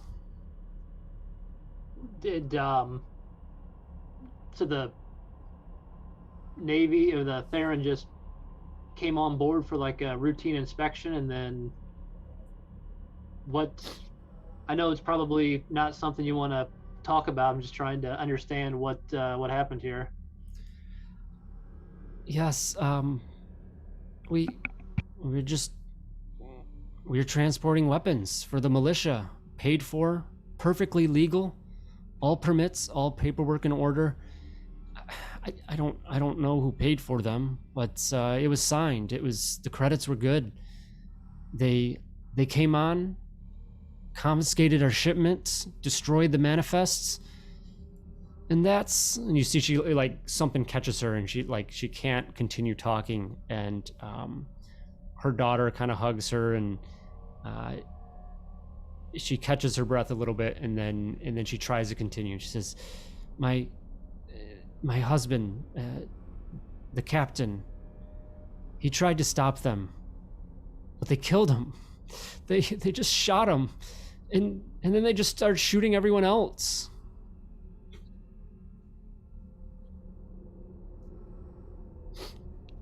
Well, I've had some run-ins with the Theron as well, so I knew not to trust them, but killing people on board the ship's a bit further than I expected them to go with things.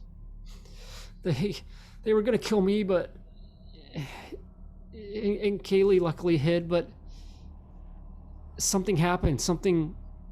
They were called away. There was something else that happened nearby that they had to leave. Thankfully.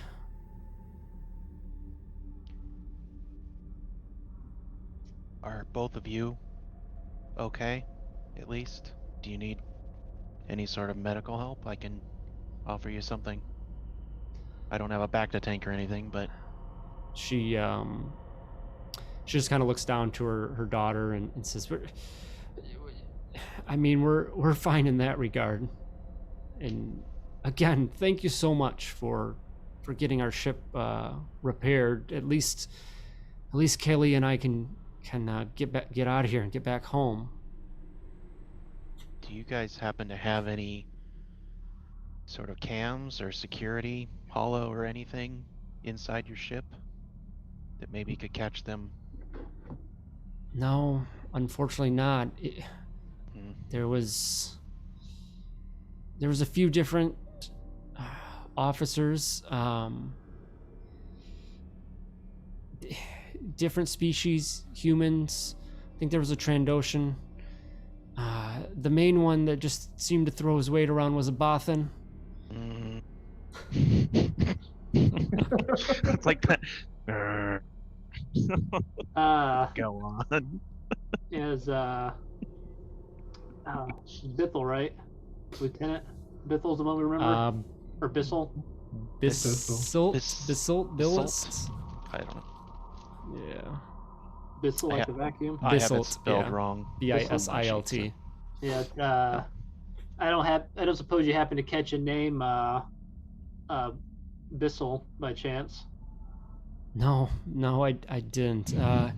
He looked to be a higher ranking official amongst the rest of them, though. But again, I just tried to stay away and survive myself, and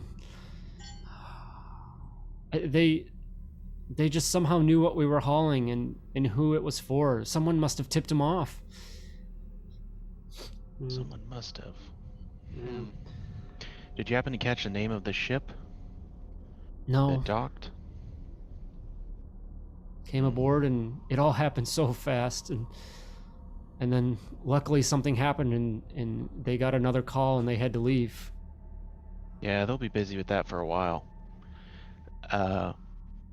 Is there anything else we can do for you? She just kind of looks down, lets out a heavy sigh, and says, "You've done more than enough. Now that our ship is working again, I can get home. I'm able to, pilot this back. I can fly the thing a little bit. It just repair just wasn't my area. That was Jarl's expertise mostly. My husband. Okay. Charles. Jarl. Is your home here in the system? Yeah, she says, yes, we operate out of Cularin. Mm-hmm.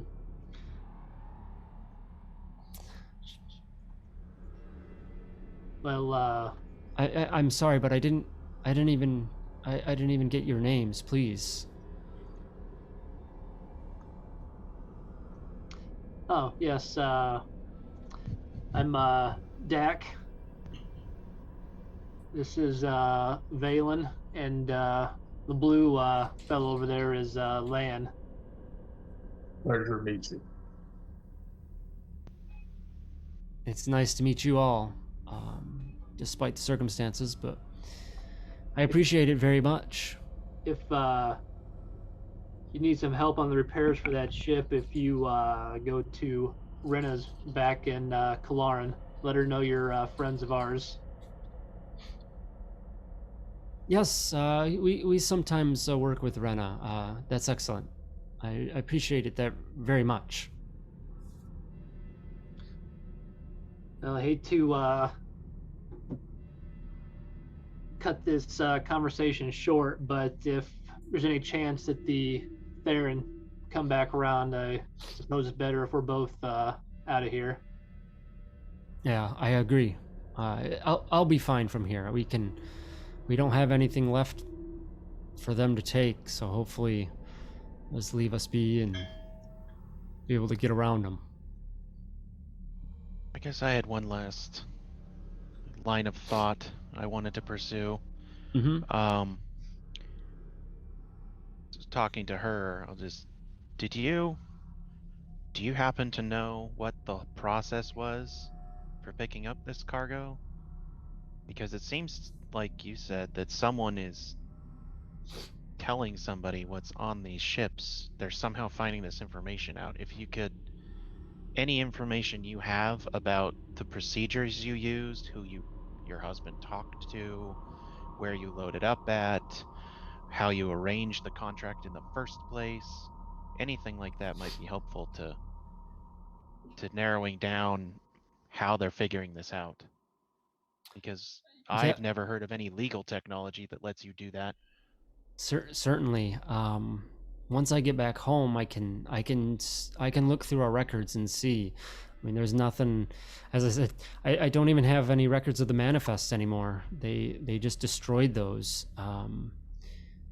But I'd be more than happy to reach out to you and if I do find anything out. Sure. And I'll tell her. You can send it to the Almas Academy, care of Valen Core, Jedi Padawan. At least then you'll know it's secure and the Theron Navy's not going to mess with them. And even if they do read it, who cares? It's the Jedi. The little girl who's still kind of like holding on to her mom's legs.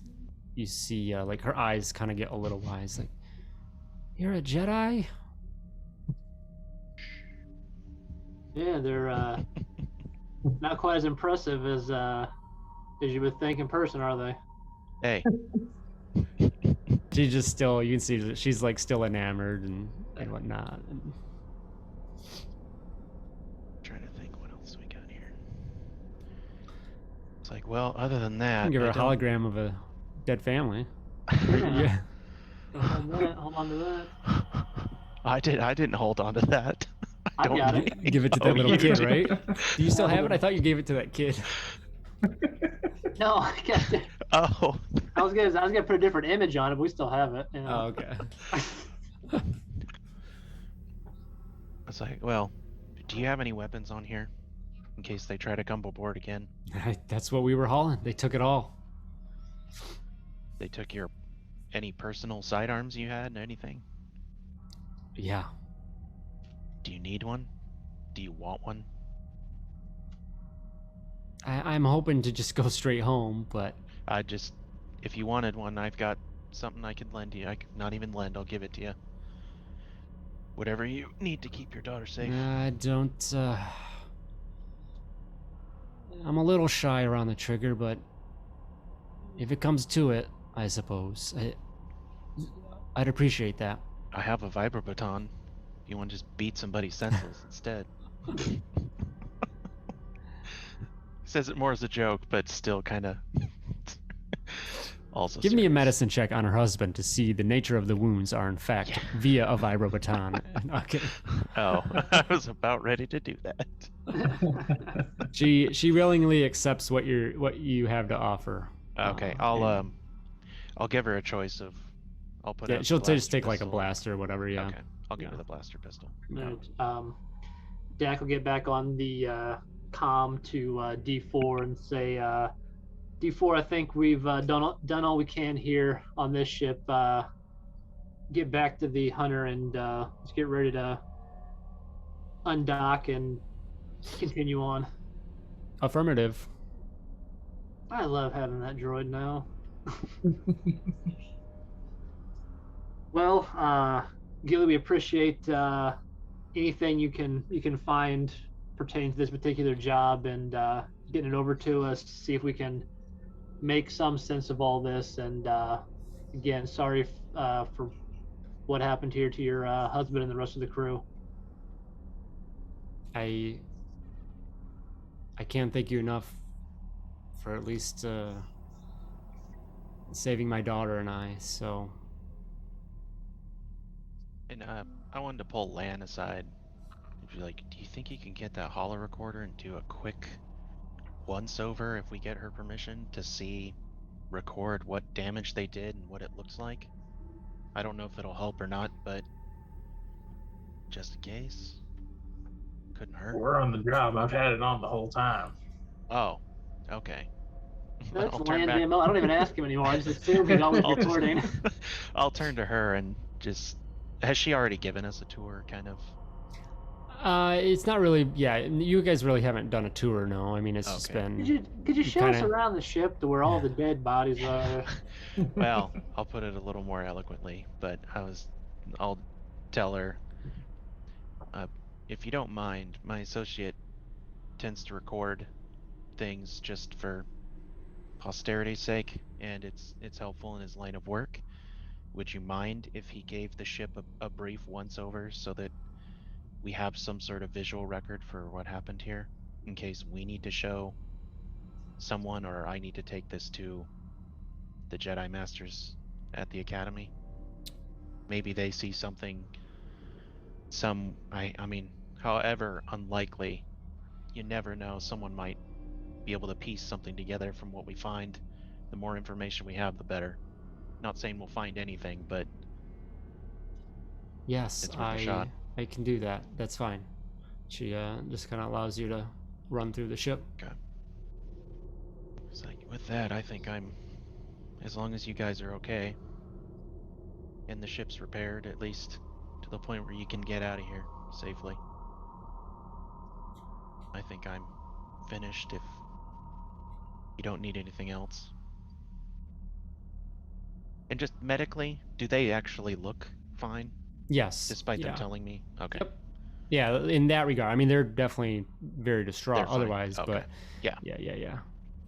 Physically fine. Yes. Well, Gilly, I guess we'll leave the ship in your hands. Hopefully, if we cross paths again, it's under much better circumstances. I hope so too. Yes, I would maybe like to see you again. I will. I think you deserve a better thank you. So I'll be in touch either way. Hopefully with maybe some more information as well. Appreciate that. As will everybody else they're preying on. Look to Valen and Lan and say, well, it's time we get out of here before they come back around. Indeed. Kaylee, thank you for letting me look around your ship. I do hope this will help bring the wrongdoers to justice. We'll use everything we can to figure out what happened. May the force be with you. As Dak's going to wait for Valen and Lan to kind of turn and start heading back towards the ship, but before Dak leaves, he's going to look for something on the ground, something small, and do a little motion with his hands with some force things to like make it like levitate on the ground in front of Kaylee before he leaves. Are you like showing her that you do this, or you just like? Yeah, I'm just gonna like kind of look to her, just do something, and just go. Okay. Like just to humor her, because she seemed pretty excited about the whole Jedi thing, and then Valen didn't do anything cool to like, yeah, watch this. He was just like, give me a performance check. Well, she just had her dad murdered and a bunch of her friends, so I didn't. I know. I'm just trying to give the kid a little something. So you kind of toss around this like piece of scrap laying around, and I mean Valen, you are going to be in your robes, right? Yeah, he hasn't changed out. So yeah, she just she's a little kid and doesn't really put the connection together, and like doesn't. So I mean, fine, whatever. It's a good attempt. I tried to be nice to a little kid. Garbage blowing in the wind. What are you doing? Man, I could try to trip Valen. Maybe she'll laugh about that, seeing him trip and fall. All right, so you head back to the Spry Hunter as Gilly heads back to just into the cockpit of the aggressive negotiations, and as you get ready to head back on your way, you see that ship fire up and take off, heading back to Cularin, hopefully with no further incident itself. You dial back in your coordinates to get to the base, the militia base. All right. Dad, give me another piloting check.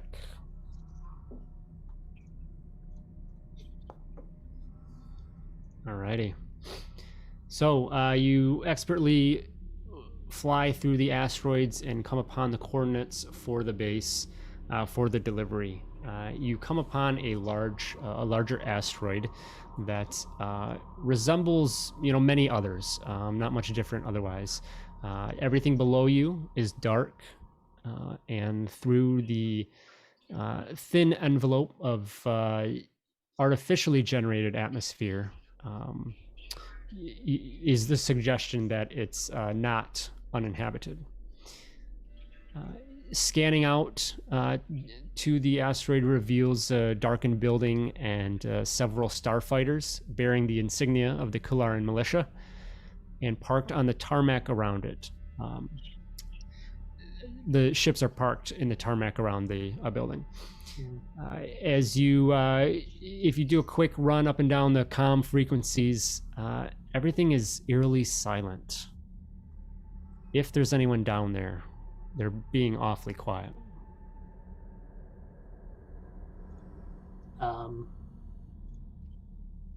Valen,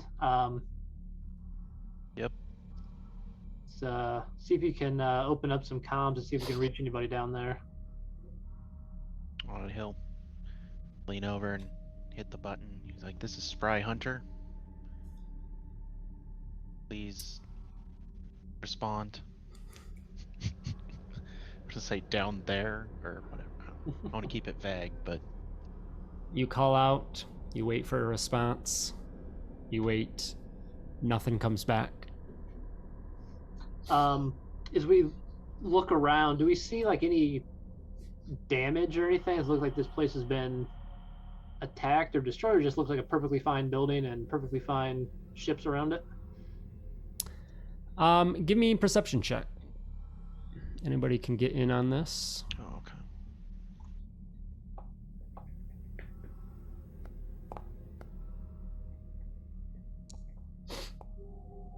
All right. Consistent. Looking about,